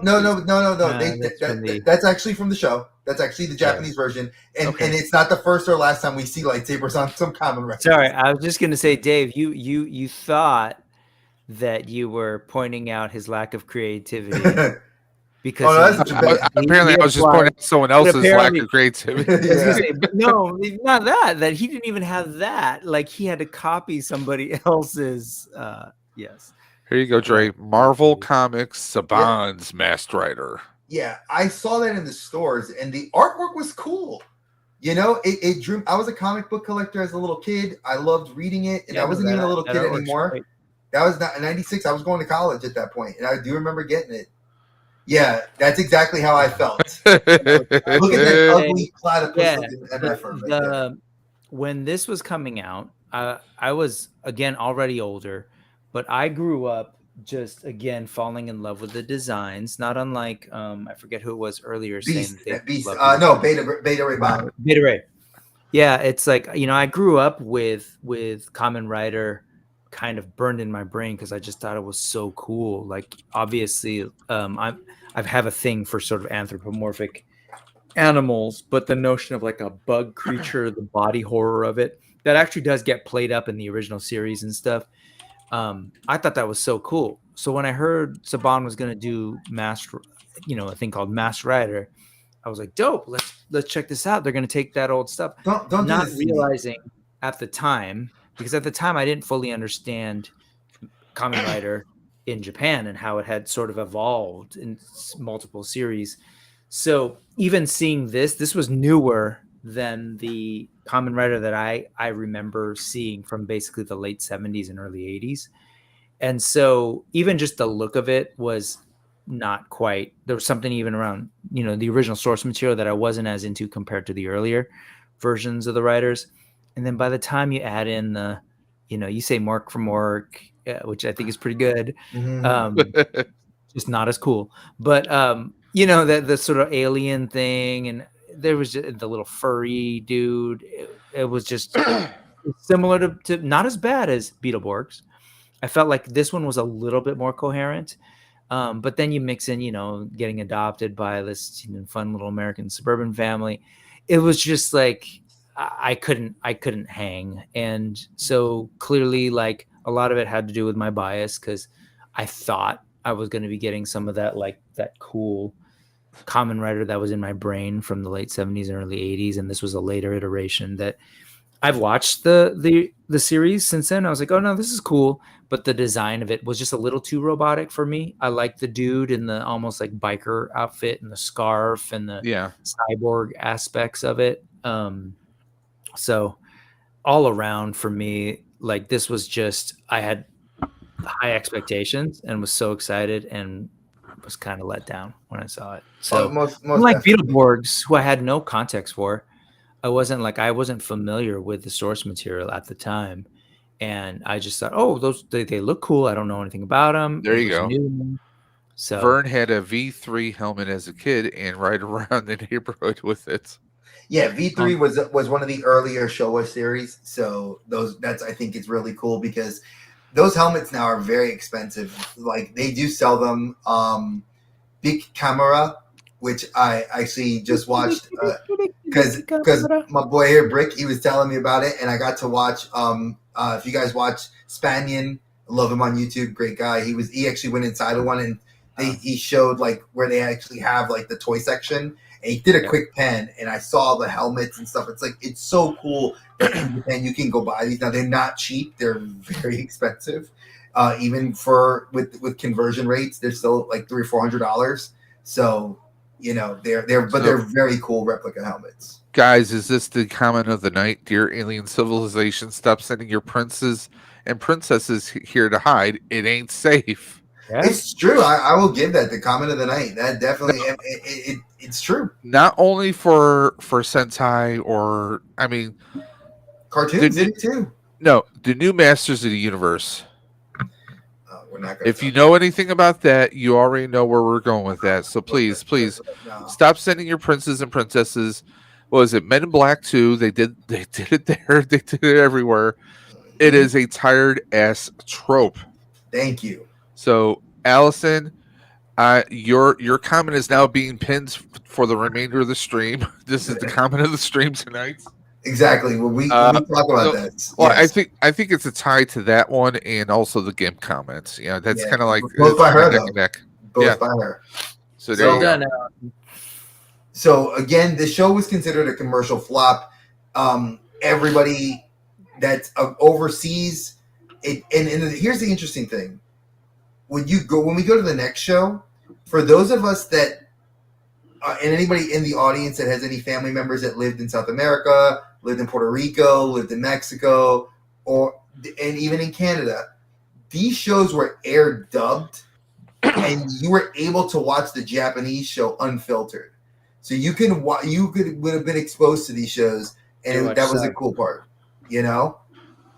So you were exposed, and there was no vaccine. I'm sorry. I know. I'm sorry. Give me a Kamen Rider suit any day of the week. I love those suits. So let's go to the actual. What I will say is this. I'm going to say it's the superior version of the show, which is Kamen Rider RX, Black RX. Now, RX and Black RX. That I think we skipped a slide. Did I do RX? Nope. Okay, so let's go here. So Black RX was the sequel series to RX. So this show actually is a lot darker. There is 2 riders in the show. Now, Kamen Rider doesn't follow the typical tropes of Power Rangers, where Power Rangers can be a team of 3, but they eventually go to either 5 or 6. Kamen Rider usually sticks with no more than 3. They kind of follow the rule of 3. There's usually the rider, a partner rider, and then maybe a person in a guy, like what we call the guy in the chair. Tech support. Their guy in the chair could be sometimes a girl in the chair, and we've seen that in like shows like Kamen Rider Hibiki, which Yuki Kanbei. For those of you that watched the Japanese Sailor Moon series, Yuki Kanbei was the Sailor Moon in the Japanese version. She was the first like kind of non-Sentai actress to move into Kamen Rider Hibiki, which is kind of a shitty show. But for those of you that like music, it's actually a solid show because they had guitar riffs and everything, so it was kind of like really cool in that regard. But RX, Black RX and RX were very dark series. This show is like, there's the gray and black rider you can see in that first image. He is like very much the anti-hero to RX, who is the hero. So and usually that's kind of the trope in the Kamen Rider series. There are sometimes heroes, and I know Archer said this earlier. Oh, well, sometimes heroes and villains can team up. Kamen Rider has been the only show besides Super Sentai, and I say Super Sentai because the Japanese versions recently have done that, where they will have a hero, one of the villains defect to join the heroes, and that's usually after something where the villain is noticed that their parent or that the organization they're with is treating them badly, and they're starting to get a conscience. It happened in I think it was Don Brothers. No, sorry, not Dome Brothers. It was the God, what was the Kingdom show? King Ozier, Sentai King Ozier, which was about like different kingdoms. One of them was like the character. He was like the Black Swordsman. He was a bad guy and hated the Rangers. Tried to kill them several times, and he was outed by his kingdom when he couldn't get the job done. And actually was like, "Why did my father reject me?" And then that led to him joining the heroes in a revolution against his father, which I think that's cool. Redemption arc. We've seen that with the Abba Ranger, which we'll discuss in a later date. You've seen that in several of the Kamen Rider shows and several of the Super Sentai shows where the heroes will defect. We saw that in the American version with the Green Ranger, where the Green Ranger defects and joins the good guys. Oh, we've seen that in the modern Power Rangers. We've seen it dozens of times. One of the best ones, I think, and it's not going to be a Mighty Morphin Dre. It's going to be Time Force. Eric, who takes on the Silver Centurions and finds the Quantum Morpher, becomes the Quantum Ranger. He doesn't team up with the Rangers. He hates the Rangers, in fact, and he hates the lead Ranger, Wes, because he betrayed his. He didn't want to be in big business. He wanted to help the Rangers. But Eric was like, "Oh no, I'm going to do it. I'm going to work for Wes's father, and I'm going to do what I need to do." He was the total, like, he could walk away from them being blasted apart. He really could care less for them, but eventually, slowly, became a little bit more humanized and eventually teamed up with them towards the end of the series. So can I ask you a question? So we've seen that a lot. Quantum Ranger? Yeah, that happened with the Quantum Ranger in Time Force. Yeah, because he was my favorite character in that show. Because I loved that his powers were like all from like he would power up, and I loved him. And he was kind of a jerk in the show anyway. Yeah, he was. So I loved that his character was that like anti-hero that eventually became like a pseudo Red Ranger. He was kind of like the leader, the co-leader. And the Quantum T-Rex. I mean, he had some very awesome weapons at his disposal too. So Brick, being that I know that this is a show that you didn't enjoy either, did you ever watch any of this Kamen Rider series? There was a movie. There was this. Was it Jay that they pulled from? It was Zoe and Jay.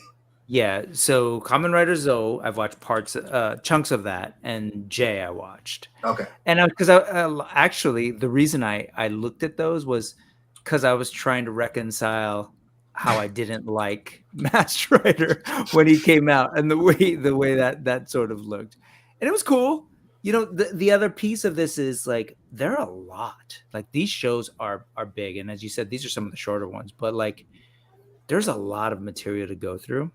And I gotta say, even though we keep talking about how like more serious and everything, a lot of the Kamen Rider stuff can be, like, don't get it twisted. There's a lot of silliness in Kamen Rider too, but like, just off the wall concepts. I'll just say that. But for some reason, it doesn't come across like it's trying to appeal to kids or whatever. There's just something that really bothers me about Saban's approach, where it's almost schizophrenic, where it's like, okay, we're going to do this like weird little kid thing or teen thing, and then it's going to be explosions and we're flipping around, and they just never mesh in my brain. It's true. But anyway. No, you know what? I'm going to mention this too, because we, like when you say look at like shows that were darker, and there are some lighter Kamen Rider shows, I think newer ones too, yeah. And the newer ones are they can be a little bit lighter. I think like Kamen Rider, like this Kamen Rider, folks, it's all about snacks. That's and we will cover this at some point. We will be covering this show, Kamen Rider Gav. That's currently airing in Japan. But like Kamen Rider Ryuki, which was released here in the States in the I want to say around 2008, 2009, they released that show here in the States. The Japanese version of that show was extremely dark, because in Ryuki they had to go to the Mirrorverse, the dark world. Yeah. And they fought like evil carbon copy versions and demons that would drag you through mirrors and any reflective surface. I mean, it was crazy, And then you get Kamen Rider Gav, I eat snacks. Nom nom nom nom. I transform into whatever. But it's kind of like that. I love that dichotomy that they give me. Like every now and then, Kamen Rider will throw. I'll even use Kamen Rider Kiva, which I was talking about with somebody earlier in the toy chat group, where we were talking about like, oh, Kiva was an underrated show where it was the Universal monsters done in Kamen Rider suits. So there was a rider that could transform into Frankenstein. The main rider was Dracula. Kiva, he would get bitten by a little bat on his hand, and then he would transform. And then there was a werewolf that was my favorite, Garu. Oh God, that form was awesome. But this show is so popular from 1988 that this show aired that it's still showing 40 years later in South America. That is insane to me that a show is that popular. But when you look at its source material, that's what they're bringing over. Saint Seiya, Kimba the White Lion, Astro Boy, Gatchaman. These are all shows that are dubbed over and they're shown. So, and it's kind of interesting that a lot of the Latin American kids, Mexico, Puerto Rico, Dominican Republic, were very much interested in this. What was it? Go back to the other one. The other comment, Dave? My preferred versions of Kamen Rider toys were the Bandai Namco Candy Shodo figures. Yeah, they're like those figures were actually kind of cool. They came with candy. So like if you were a kid that would go to like the store, you get a mystery box, you put the figure together. I gave Rory one of those from Kamen Rider Zeo. So yeah, like those toys are actually good. Oh God. Oh yeah, Beta Ray Bob. I will Kamen Rider Kiva. If you guys want us to, I know Dave probably's never watched it. I think I have some of the episodes. If you guys are interested in us kind of deep diving individual Kamen Rider shows from the different eras, I tried to do something like that on my old channel, and it didn't really take because a lot of people, I didn't know how interested people were. But if you guys are really wanting a deep dive, the three of us would be willing to come together and do that deep dive and discuss it. Because I don't have the morpher. I do have the. So again, I'm going to use it. These drivers. Is that in my contract? We can discuss it. We're like you're like Roman Reigns. You don't get to sit on the side and wait till for your 10 matches. You got to have to come in here. I do acknowledge my tribal chief, but these drivers, this is a kid's belt. Like my daughter, the tiny one, she can put this on. Now they do make extenders for adults to wear, and you can purchase them. They're like $20. You buy the extenders, and you can wear this as around your waist. Now this is the replica for the TV show. They make an adult version that's got all the same stuff that's like Hey now. Oh, show that they're a little bit more expensive. This was like I think $90. The other ones are like $250 plus, but you get all the bells and whistles, and I think that's what's really cool. RX, you can still buy. I think they just actually did a re-release of the belt, and then they actually had like the scarf, because a lot of the original Kamen Riders was denoted by the red scarf, as you saw when Brick took his figures out. They're actually re-releasing some of those figures too, as well.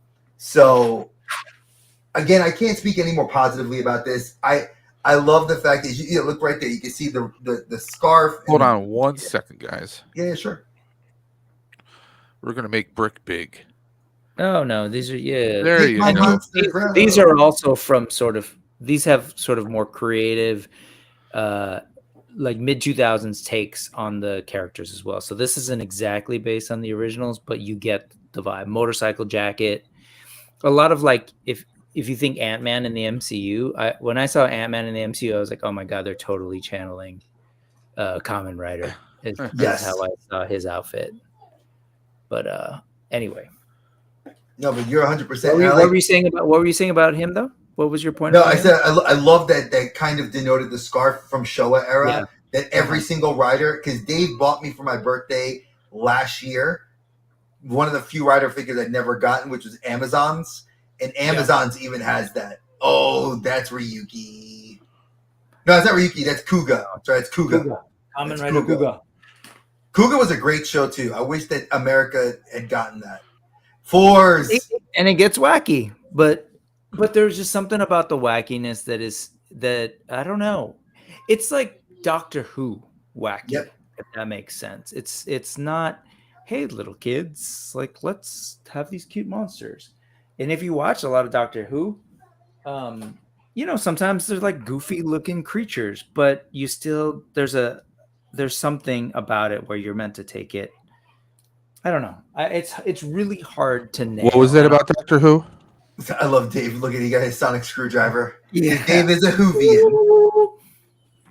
Anyway, And I think there's a similarity in terms of the approach to the material, to costumes, to effects. Oh yeah. Where it's like, it's not the most sophisticated stuff, but it's never like, hey, little kids, hey, fellow kids, or whatever, hey, fellow young people. It's never that. It's, Hey, small human. What? Right. Well, Uh-huh. well, no, it's like when you took the force figure out. I remember when he used to transform. He'd be like, Uchuno Sekai. Like he was always like saying that he was gonna go to like leave Earth and like that it was the best because they were part of the space club at their high school.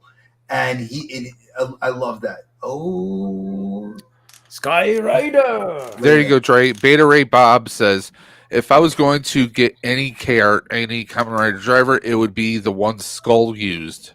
now that was the double driver, which is actually the solo driver. That it came with the actual USB drive. That was the skull. The skull driver thing is great. Those are it makes me jealous. But I need those. I need those in my life. But yeah, like so as you guys can see, like I will import I will definitely import Dave. I think he wants you to make me bigger or somebody else bigger. Where'd you guys go? What am I, Rita Repulsa? What the Make my monster grow. But yeah, see, like these here, like as wacky as this is, it's like, yeah, I can laugh that the little thing becomes a little monster. Do you need like little decals because it looks like eyes on the No, front it's of that. eyes. It's eyes underneath the little decal. Like so it looks like this. And then when you do the thing, he goes henshin, he pops the side of it and it but that's how this is. And I love that about the shows. I love that about the toys. And, I mean it's basically a pop goes the weasel kind of changer. well, again, it's all based on you got a crank there. I'm just saying, So I will make you guys laugh. So and I know Brick, for anybody that goes to the Asian market, if you haven't bought Japanese snacks, this is how they come. A lot of their snacks, and these are actual driver pieces that you can use to change. So there's the marshmallow form. There was a Gotchard from the last show form, special edition, and then they have a potato chip form. So, as I'm holding up toys, you're holding up all that stuff, the changers, like we got to remember that a lot of this stuff too, in fairness, was, that they were shows also designed to sell products, right? Bandai, there's a reason they're involved. So like on the one hand, I might sit here and be upset at Beetleborgs for being too goofy or whatever. But I mean, well, that's probably a bad example because they didn't sell toys. But like at the end of the day, we got to remember, one, it's for a younger audience, and two, it was ultimately to make cool things that we can see on screen and want to buy as toys. So, I don't know how much can I really hate on it for it lacking whatever artistic merit or whatever, when at the end of the day, it's fun stuff. And I acknowledge that, Dave and his younger brothers, I think that's dope when you're telling that story. Like, yeah, that I think that's awesome that you guys had that thing that you can bond over. You weren't sitting there critiquing, the realism of the show or the stakes. You were just like, this is fun. This is good stuff. And, I think sometimes it's really important to step back and remember that. The bonding factor that we all have. Like, Dave, you want to make us, you can put us all three on the screen. Make us. No, you wanted to be big. You're Mr. Big Shot. Come on. I did. Like, well, look, this is the Gav SH Figure Arts. My wife got this for me. She had pre-ordered this for me. See, that's what I wish I could have. All the SH stuff. That stuff, it's beautiful, but I'm a slave to the scale. So I mean, yeah, because SA figure arts, for those of you that don't know, they're like 5.91. Small. Sometimes they're a few inches, like maybe like a hair shorter than a Marvel Legend. But I personally love them. I think they're really good. And if you get if you want to get like the Tamashii web exclusives, those things are expensive because they just put out the cake form. Are you saying size matters? That's what Brick says. Especially if that's something when you look at your collection. But or if you're just used to a thing and the feel of a thing, and of course. Whoa. Hey, only things. But I think in summation with this, again, if we look at it, Big Bad Beetleborgs, I know people there was merch here. There was merch made for the show. There was very little. I never bought any of it. I did remember looking at it and thinking it was cool, but I never bought any of it because, again, I was high school and college at that time. So again, they would have. I'm not saying I wasn't a toy collector then. I was, but it was anime, like harder to find like Dragon Ball Z figures and that sort of stuff. I think when you look at how they talked down to us is what changed our perceptions. So kind of to go back to when Archer said that it was a like spin-off series or the watered down bastardization of it, the rip-offs. It's like you got to look at why I did take a little. I'm not taking offense by your words to it. It makes me mad that the culture here in America was to do that, to dumb it down instead of just giving it to us in its purest form, and saying, here, try this. Because Power Rangers, everybody bought Lightning Collection figures because it was that nostalgia bait. People bought Morphers because on my wall here in my office, there is a picture of me, my wife, and this is before Rory was born, Lana. We got a picture with Jason David Frank, with JDF. That was my very first picture with my wife and Lana we took as a family together. That means something to me because Jason David Frank inspired me to go into martial arts. I trained and became a black belt because of Power Rangers. So there are many good things I can say that came out of it. But on the flip side, I think the Japanese version has definitely flavored itself to me. Maybe because I do speak the language. Maybe because I can read and I'm a little bit more into that. It helped. But for those that didn't, it creates that interest. Like my teen daughter, she loves anime and she's learning Japanese. She doesn't speak a word of it, but I think that's the bridge of positivity that these shows exposed us to as youths into now.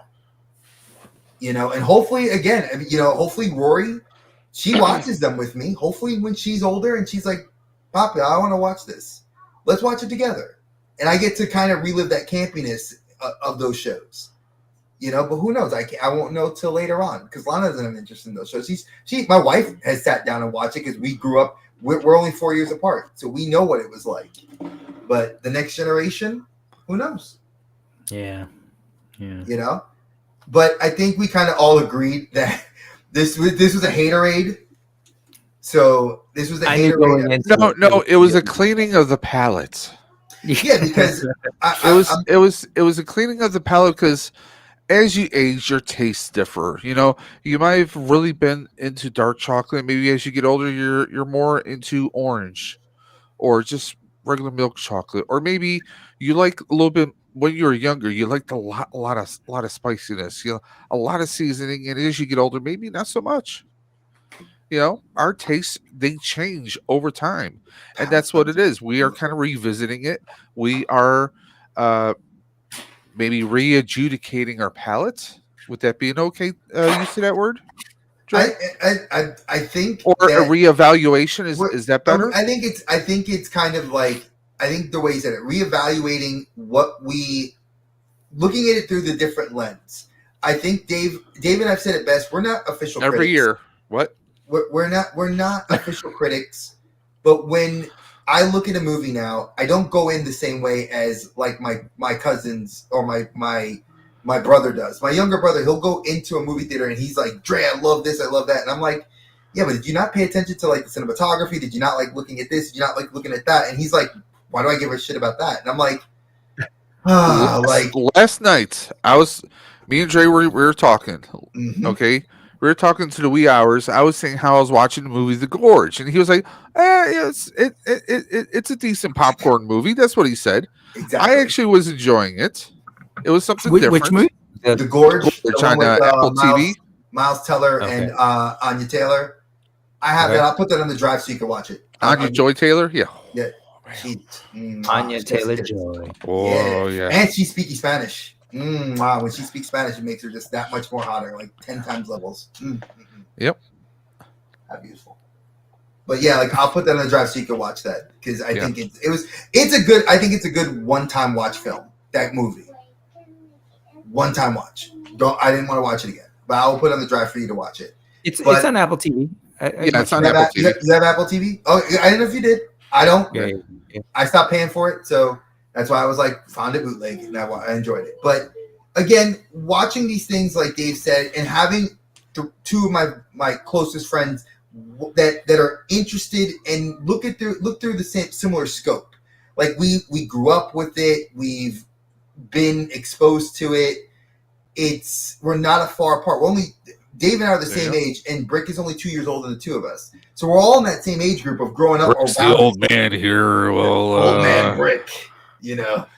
Get off my my day and age, you know. But seriously, we know what it's like. And then the cool thing is, we're looking at this through eyes that are younger now, seeing this stuff, and they're not as interested because that campiness wears off.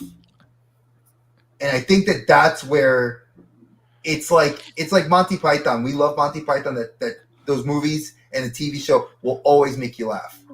But some people don't like that comedy. So if it's not, you got to figure out what's your cup of tea and where does it sit. And I hope that us giving you this doesn't ruin it. Doesn't, we shitted on both those shows, but again, they were flops by all metrics. They were flops. And don't worry, everyone. This, even though we shitted all over these shows, this stream was not sponsored by, Cottonelle or Bandai or Namco. anything. No, you wish it was. Oh God! Look at Dre putting it over his shoulder like it's a wrestling belt. I can't wish. Listen, I can't wear it around the waist, so I get the extenders. Exactly, henshin. But trust me, it's I think that's cool. So, in summation, like Dave said, we definitely got a chance to. I love putting these shows under the microscope, and I think the next set of shows. So to prep you guys, April is a very odd month because we know that it's Easter. Wait, it's Easter? I know. When did that happen? I know it creeps up quick. I muted myself. Isn't it also Your Mama's Day?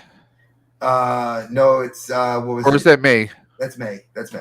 May's Your Mama's Day. Okay. Yeah. So I don't say Mother's Day. I say Your Mama's Day. So we are going to take this series, and I got very surprised at how many people wanted us to do the other series as well. So I'm juggling it because I have to be fair for Brick's schedule, because as a teacher, I know that Easter break is a very fun time. He has a show that's coming up, so I'm looking forward for him to enjoy that. You mean he could sleep? I sleep? What's that? So, exactly. Peanut just like... Exactly. I love it. I love when she does that. She's like, I gotta show my face. Be like, But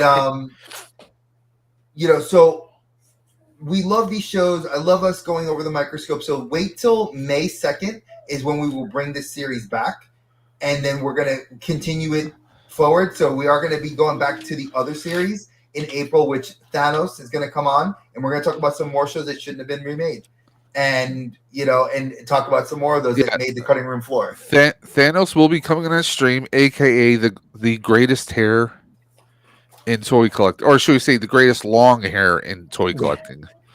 So just so I can give you guys a little bit of perspective, because I didn't realize how many people were very interested coming on to talk about different topics. So we got Brick we had Brick this week, and I love my brother. That's why we have him up here with us.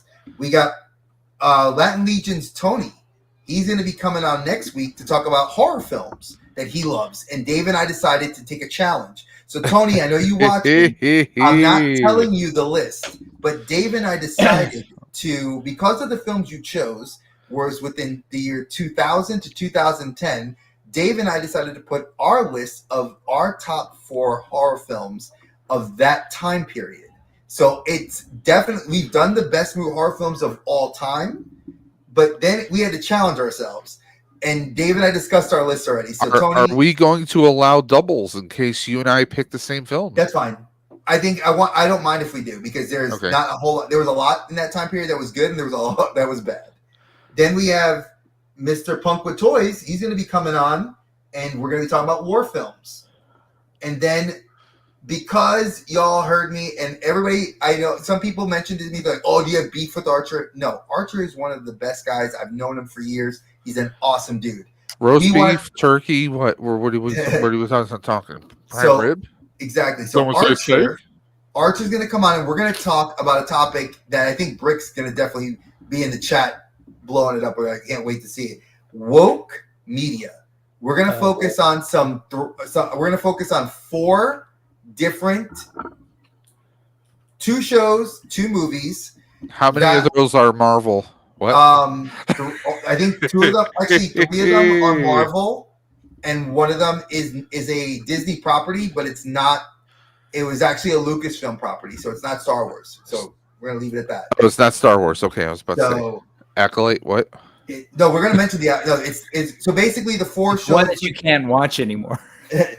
No, you can watch it. So I'll put it to you this way: it's gonna be. We're gonna discuss Echo, because Brick and I are very positive on that show, and I will die on the hill because I love the show. Oh wow! Dang, I love it. I love you. So we are doing. No, but now I'm considering it. We're going to be doing Echo, The Acolyte. Those are TV shows. The movies we're going to talk about are Captain America: Brave New World, and the other film we're going to talk about is Indiana Jones and the Dial of Destiny.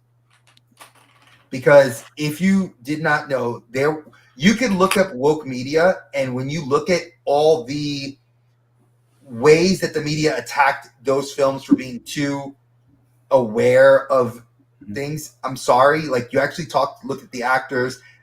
If you piece away the bullshit from social media and the critics and actually read through actual articles, you find some really good gems on why these shows were really good, or why they considered flops but were still good projects that these actors wanted. I'm going to have to rewatch Dial of Destiny, because I am having a hard time thinking of examples of wokeness in it. But it's been a while since I watched it. What's her name? Phoebe. Phoebe Waller. Because they said she was basically a rip-off Indiana Jones, and it was actually not at all that. It was her character. This was kind of a backdoor pilot for her to be kind of pushed into the new role, but she was the daughter of one of the main characters that grew up, and she was a different character altogether. Yeah. She didn't grow up in the antiquities. She grew up being a thief. That's what I love about her character. So there's a lot more we'll discuss with that. And Archer and I and Dave are going to really be hitting, a lot. It's going to be hot topics. We're not going to be nice about it. It's going to be talking about it's going to be spicy. So yeah, it's going to be spicy, and that's going to be that. And if Archer wants to come back again, I want to hit some more, because I think there's a lot of great woke media. Are you saying that if he wants seconds, does he want more punishment? Is that what you're saying? Yeah, if he wants to come back, if he wants to go, pound for pound, he wants to go. I didn't hear that bell ring, So that's going to be what we have coming out for the rest of the month. Hey, Tommy, I didn't hear no bell. Exactly. I didn't hear no bell. Let's go one more round. So right now, I'm going to kind of just wanted to give you guys a little bit of flavor so you guys know what's coming up. And Brick, I know that if we are not in this channel, subscribe to your channel. They should be. What's going on with the news this week? Where are we going to see you? What's coming on? What do you got planned? This Sunday, 3:45 p.m. Pacific, I'm going to be hanging out with this. I know it's confusing. The Saturday Morning Toy Collector on a Sunday. He is daylight savings. That makes sense. Yeah, he does a ton of Mythic Legion stuff in general, but this time we're actually going to focus on his newfound love and joy for Animal Warriors of the Kingdom by Spirit Toys, because he's actually starting he and a bunch of other folks who happen to be like big Legions fans who have sort of like found excitement and joy over Animal Warriors of the Kingdom, are doing a community fan-oriented show called The Tribe. So I want to talk with him about that. We're definitely going to talk about a giant dragon in the room. We're going to talk about all sorts of stuff. NECA doing Metaluna Mutants, 2 great ones. All sorts of good toy stuff. How many of those dragons are you getting? Yep. Believe it or not. I saw the price. I saw the shipping. I'm not. Believe it or not. Oh, you don't have to worry about shipping. Where are you at again? I'm here in North Carolina, baby. Oh, never mind. Hey. So no, because there's some options to swing by New Jersey and get it for free. I mean, if I wanted to send one of my cousins to go get it up there, or my brother, or my But brother-in-law. no, anyways, 0 for me because of space mainly. That said, anyway, that's what we're doing this Sunday. We're going to talk about that. And then Cobweb, who was here earlier, and I have been starting a new show called Into the Masterverse. Love it, by the way. That's all about, thank you. That's all about us just actually looking at this, what we think is a criminally underrated chapter in the life of Masters of the Universe. There was a lot of humming and hawing from the fan base when it first was announced and when it came out, because it wasn't as good as maybe this older thing that happened or whatever. I still have a box I need to open up. I got 4 figures I got from eBay for Masterverse. I stupidly have 2 more coming in tomorrow for reasons. But, I mean, they're older figures from Revelations, but hey. Yeah. Well, speaking of the woke thing you guys are going to talk about, that was also part of it, right? That they're one of the first sort of versions of He-Man and Evelyn were coming out of Revelation, which also got targeted before anyone ever saw it. But anyways, that's the show. This Tuesday will drop a new episode. It'll be the second time we're looking at a figure, because we are committing to going through every single Masterverse release. That's awesome. And just sort of talking about each one in a different episode, and kind of there you guys go. Brick something right there. Yep. Into the Masterverse. That happens on Tuesdays, every other Tuesday. So come by, check it out. All sorts of other random things. Like, yesterday I was sitting here for hours watching that campaign about the dragon get revealed, and I was hanging out with Joe G and Oz and Action Figs, and we are just having a good old time, sounding like little kids enjoying the amazing pictures of dragons and dragon knights and burnt up skeletons. It looks so awesome. I'm not gonna lie, folks. It does. If you guys have not seen Mythic Legions, the dragon, it has got a great lore behind it. It is beautiful. And eventually I will get a panel of us together. I kind of decided we might take a week off to talk about lore, because I've heard some collectors in the community say some rather stupid shit when it comes to, I buy toys because they look cool. I don't give a shit about the lore. And I'm like, I get why you could buy something but no offense, as an adult collector that looks at my pocket, and I know all of us do, you say something like that, it makes you sound dumb, because I like to be knowledgeable of why I buy something. And even if I'm spending $50, $60, $100, $300, $500, I like dragons, but I like motorcycles. I don't own a Harley Davidson. I don't know shit about motorcycles, but I don't go say I don't care about the lore, because that's the thing. Okay, well, I'm the old man here, and I will say in my additional 2 years of life. No, I've just noticed that there's midlife crisis. What collectors? There's also toy life crisis, is what we call it. But there is just all sorts of different ways to collect, and I understand what you're saying. Like I like to be informed and understand a thing as well.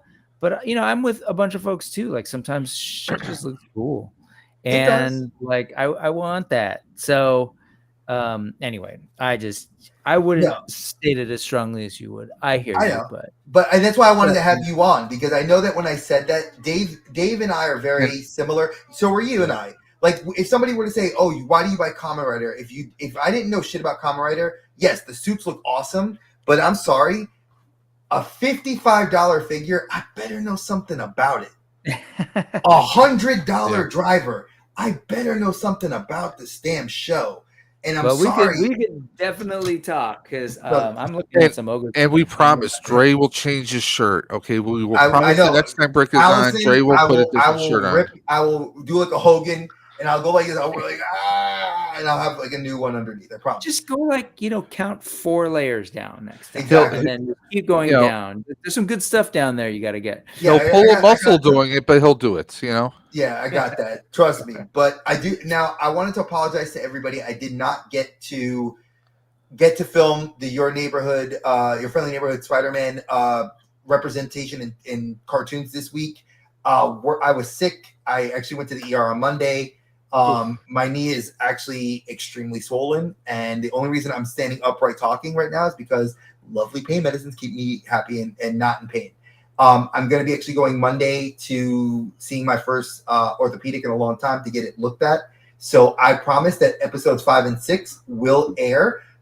Big shout out to Dave's Dimension and several other people, Allison and Brick, and several other people that have come to me and say they really love what I'm doing with this series. So it's going to be a push to keep going. And I do it mostly because of this little person here.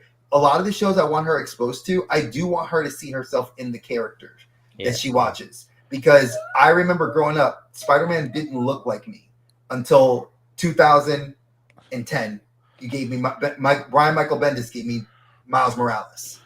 I thought you were going to say, Peter Parker started going bald. No, he never did. Okay.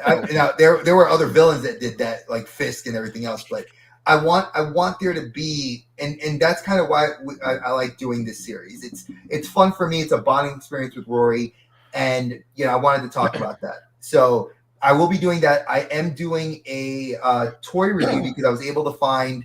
I sent it to Brick and Dave.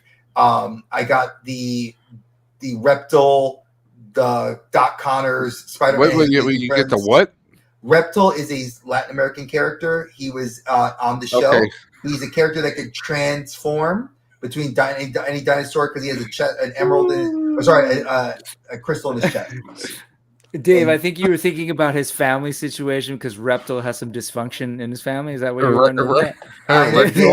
Dave, as random as he is, folks, his humor is like British humor. Sometimes it's very dry, and you got to catch it at the right time. But then sometimes he's a fucking ninja, and he just gets you on the But yeah, I kind of have those two things on the docket. I will be eventually getting the batteries in this and doing a full-on review of this driver, and I'll be taking out the Gotchard driver. Too easy, not going there. So I'll be doing full-on reviews of those, and I'll be putting those up on the channel as well. Dave, I know that you finally opened up some awesome hot toys. What do we have? Well, we already have the Doctor Strange video, of course. And the Spider-Man. No, Spider-Man I have to edit. I still haven't gotten around to editing it because I've been a slacker all day. Oh God. Allison, can we just say, if she's not, do we make her a mod? Can she be a mod? Because I love her. She is a mod. What are you talking about? She's just killing it with the comments. I'm loving it. Allison, she already dropped a link earlier for her channel, so yes. Y'all need to check her out too. She has a wrench. She's got wrenched. And she's not afraid to use it. Oh, and Micronauts and Diaclone and all that stuff. We've talked about it. Actually, it was Mega J, myself, Brick, and Toy Connections. We actually had talked about this a while back on Mega J's channel. I think I'm going to try to get them all here with us one day, and we're going to go I would love to do a deep dive into that because they're re-releasing mini packs of the figures they come out later this year, and I actually pre-ordered them for $36, and they actually have the Diaclone, one of the actual rover bases that transforms. It looks freaking awesome. I think that we need to talk about that, so we will probably bring them on the show here with us on the Dimension. But that's me. I want Dave to get his shine. So Dave, like I said, Spider-Man hasn't been done yet. He's assembled, obviously, as you know. I will be editing the video, probably putting it out sometime maybe for Monday or Tuesday. Cool. Tuesday Night Talks. My channel's talk stream is on hold for right now because I'm trying to figure out we may start doing gaming. But the big thing that Dre knows that I'm going to be pushing is Ride for Roswell. So those who are still watching, Please stay tuned to Dave's Dimension for all the updates for the Ride for Roswell, the Stream for the Cure. Okay. We are planning a 24-hour stream.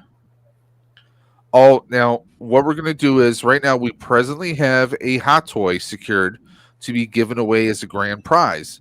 Now, the way that you'll be entering into that is going to be a $10 donation to the Ride for Roswell website, to the actual foundation itself. All you're going to have to do is take a screenshot of your $10 donation. $10 donation gets you entered into the giveaway. It has to be continental U.S., no international. I do apologize. But all you're going to do is take a screenshot of your donation once you complete it, include your name, your real name, and your screen name, and message me that at Dave's_Dimension on Instagram, or email me at davesdimension78@gmail.com, or you can also message Dre the Geek Dad on Instagram as well. All you're going to do is just take a simple screenshot. We handle none of the money. It goes directly to the foundation itself. We just ask that you take a screenshot of it, include your name and your legal name and your screen name. We don't share that information. And I'm going to tell you this, as somebody who has lost family members to cancer, the Ride for Roswell, as long as Dave and I have been friends, I've been a very firm supporter of it. It's, we're not asking for your money. We don't want to touch this. We want you to donate directly to them. And like I said, we've had great prizes. Yes. I've had Walter Hagen has donated great figures of Mythic Legions. People won that pack, and they were like our own Cobb won that pack, and he loved it. Dave and I have it's like a passion project of Dave's, and it's become my passion project. So we are making this infectious. We would love for you, and I think Dave, I mentioned this before on my channel. I didn't want to. Is it $10 get you one shot? Entry? So for $10 per entry. So if someone hypothetically, let's say someone wanted to donate $50 to the Ride for Roswell, you send me that screenshot of $50, then okay, you're going to be entered. You're going to have five spots on the wheel. Now, as it is presently, that is our only prize we have so far. Every year I do the Stream for the Cure, we are procuring these prizes ourselves out of our own pockets. Mm-hmm. Last year was not a great year for fundraising. Last year was a very terrible year for a lot of people. There was hurricanes all over the country. Yeah. There are a lot of disasters. We're hoping this year's going to be a better year. But this year, instead of doing a 10 or 8 hour stream, I will be doing 24 hours straight. Mm-hmm. And I'll be jumping in and out on that stream to help out. And we are also inviting any content creators who want to come on to the stream and maybe spend an hour promoting their channel, do some cross promotions, or just do some fun hangouts. I am also tempted to do, depending on how much money we raise, I may be during the Hot Ones challenge. Yep, I remember him. Where we will, because usually the Hot Ones, if you ever seen their streams, it's where there's an interview happening in between eating wings with different variable hot and spicy sauces. The questions will be questions asked and polled by you, the community. So any question will be available and out there. And just to clear the air, every year I've done the Ride for Roswell, the donations have always been done directly through the website. We do not handle any money. We made a few exceptions the first year, but we always had all the receipts, and we showed how the money went directly to the website. This past year, there's been a lot of controversies with fundraisers. Yep. For the past 4 years, this is my 5th year doing the Ride for Roswell, and this is, I think, our 4th year doing a Stream for the Cure. We always have it where it goes directly to Roswell Park itself. We don't handle any money in any shape or form, guys. So that's right now, that is my focus. The channel itself, I'm not really planning anything big. Like I said, I may be shifting the Tuesday Night Talks. Has not happened for several weeks. We are looking at maybe doing some gaming streams, maybe because I have the ability to stream both on YouTube and Twitch at the same time. We're hoping maybe we can get some people involved, maybe do some fundraising during doing some game streams. So we're looking at a few different options here. But yeah, we are doing a 24-hour stream. First time I'm proposing anything like this, 24 hours straight. We'll probably start at like maybe I don't know, maybe midnight on a Friday, and then go directly in. It depends. Maybe that'll be a Friday where we're off, and I start at midnight, and we'll go all the way through until midnight Saturday. Exactly, and So then I can just collapse. Who knows? And Beta Ray, if you are interested, hit us up on socials.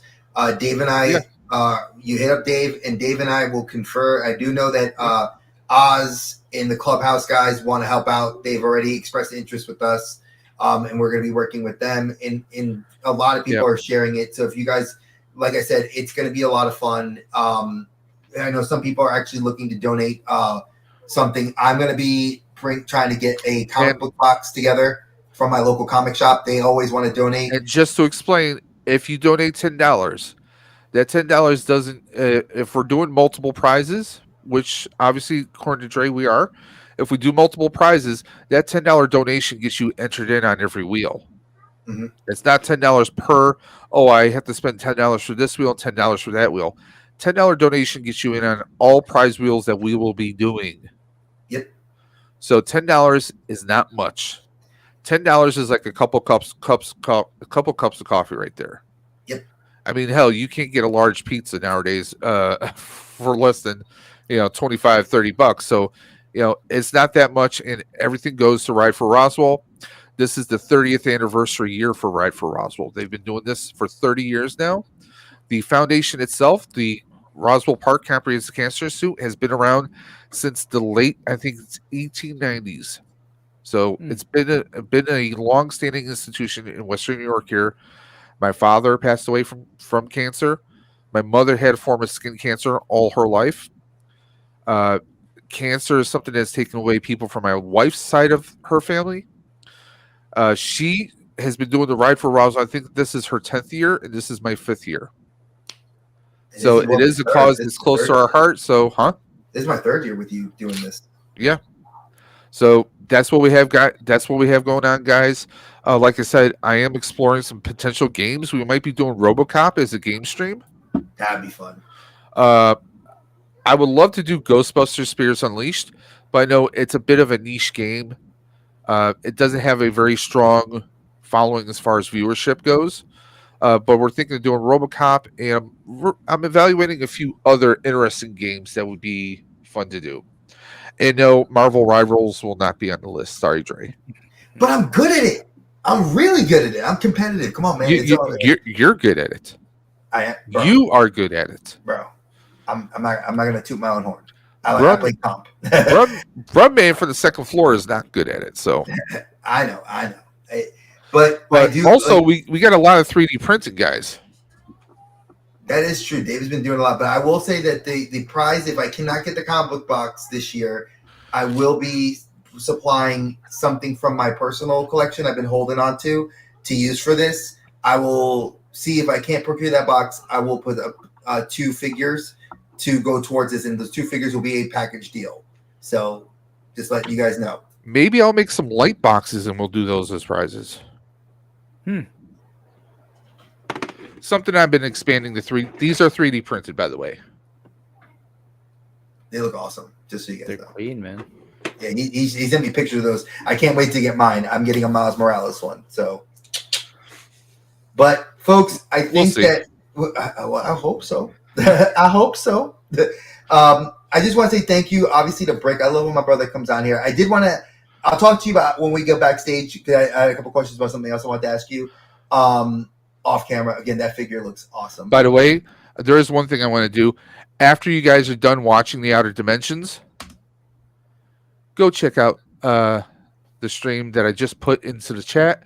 Mega J is actually Mega J Retro is doing a live stream right now, talking about his other hobbies. So go check that out as soon as you're done here. As soon as Dre wraps up.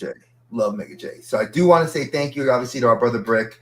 He's definitely fits in with the family here. I love him when he's on.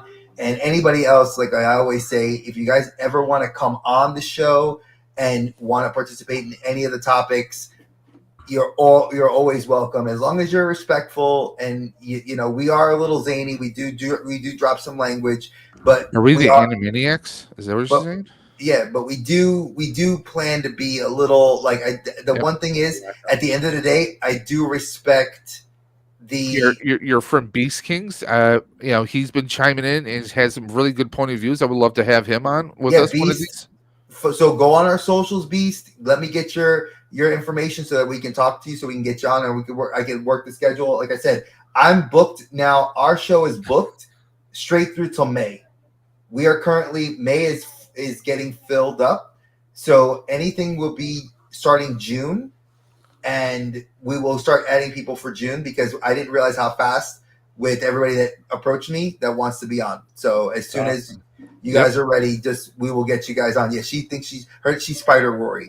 That's what she says. So again, thank Spider you. Gwen? No, she calls herself Spider-Man Rory. That's what she wants to be, and I Okay. support that. And for any of y'all woke motherfuckers, that's what my daughter wants to do. So you can kiss my ass because that's what we do in this house. Pucker up, Buttercup. Exactly, knuckle up, Buttercup, because I'll fight. No, I said pucker up, Buttercup. Oh well, I always say knuckle you up. said If kiss I gotta your fight. Yeah, I'll fight. But kiss your ass. Again, I love you, Brick. Thank you. Like I said, he's such a great member of the team here. It's a welcome. He's welcome, and he's always active in our chats. Definitely, if you're new to us, sub to his channel. Allison, if you guys caught last week's episode, you should be watching her. She is hilarious. She's always on the Clubhouse. You will see us in the Clubhouse chat or actually on the Clubhouse forum. So always feel free to check us out on Saturday on Oz's stream. And definitely, I love my brother Dave.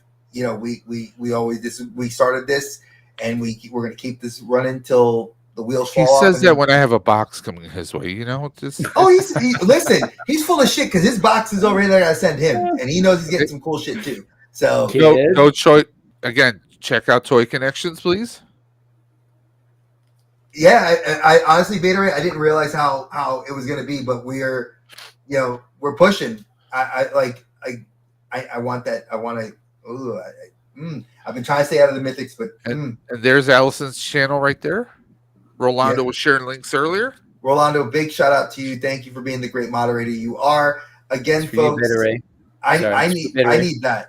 I need that. We got to talk about that because I got to get that. I've been trying to find it, and it's nowhere for me to catch. So we will talk about that. People. Okay. Exactly. So again, y'all know I'm the geek dad, and you guys know I'm gonna have to add this now. When you see the three of us and we walk out of the portal, we have to watch all three of our heads and the flames that he's got. You got to watch out for that. I don't want to get burned. Can I add one thing? You just said you're the geek dad. You live that geek dad life. This Sunday, I forgot to say that I will actually be on Geek Dad Life with Jay and Quip. Oh shit! I gotta check that out. The dragon. We're talking dragons. So nice. It's like, yeah. And that is the Geek Dad Life channel, guys. So go ahead and check that out.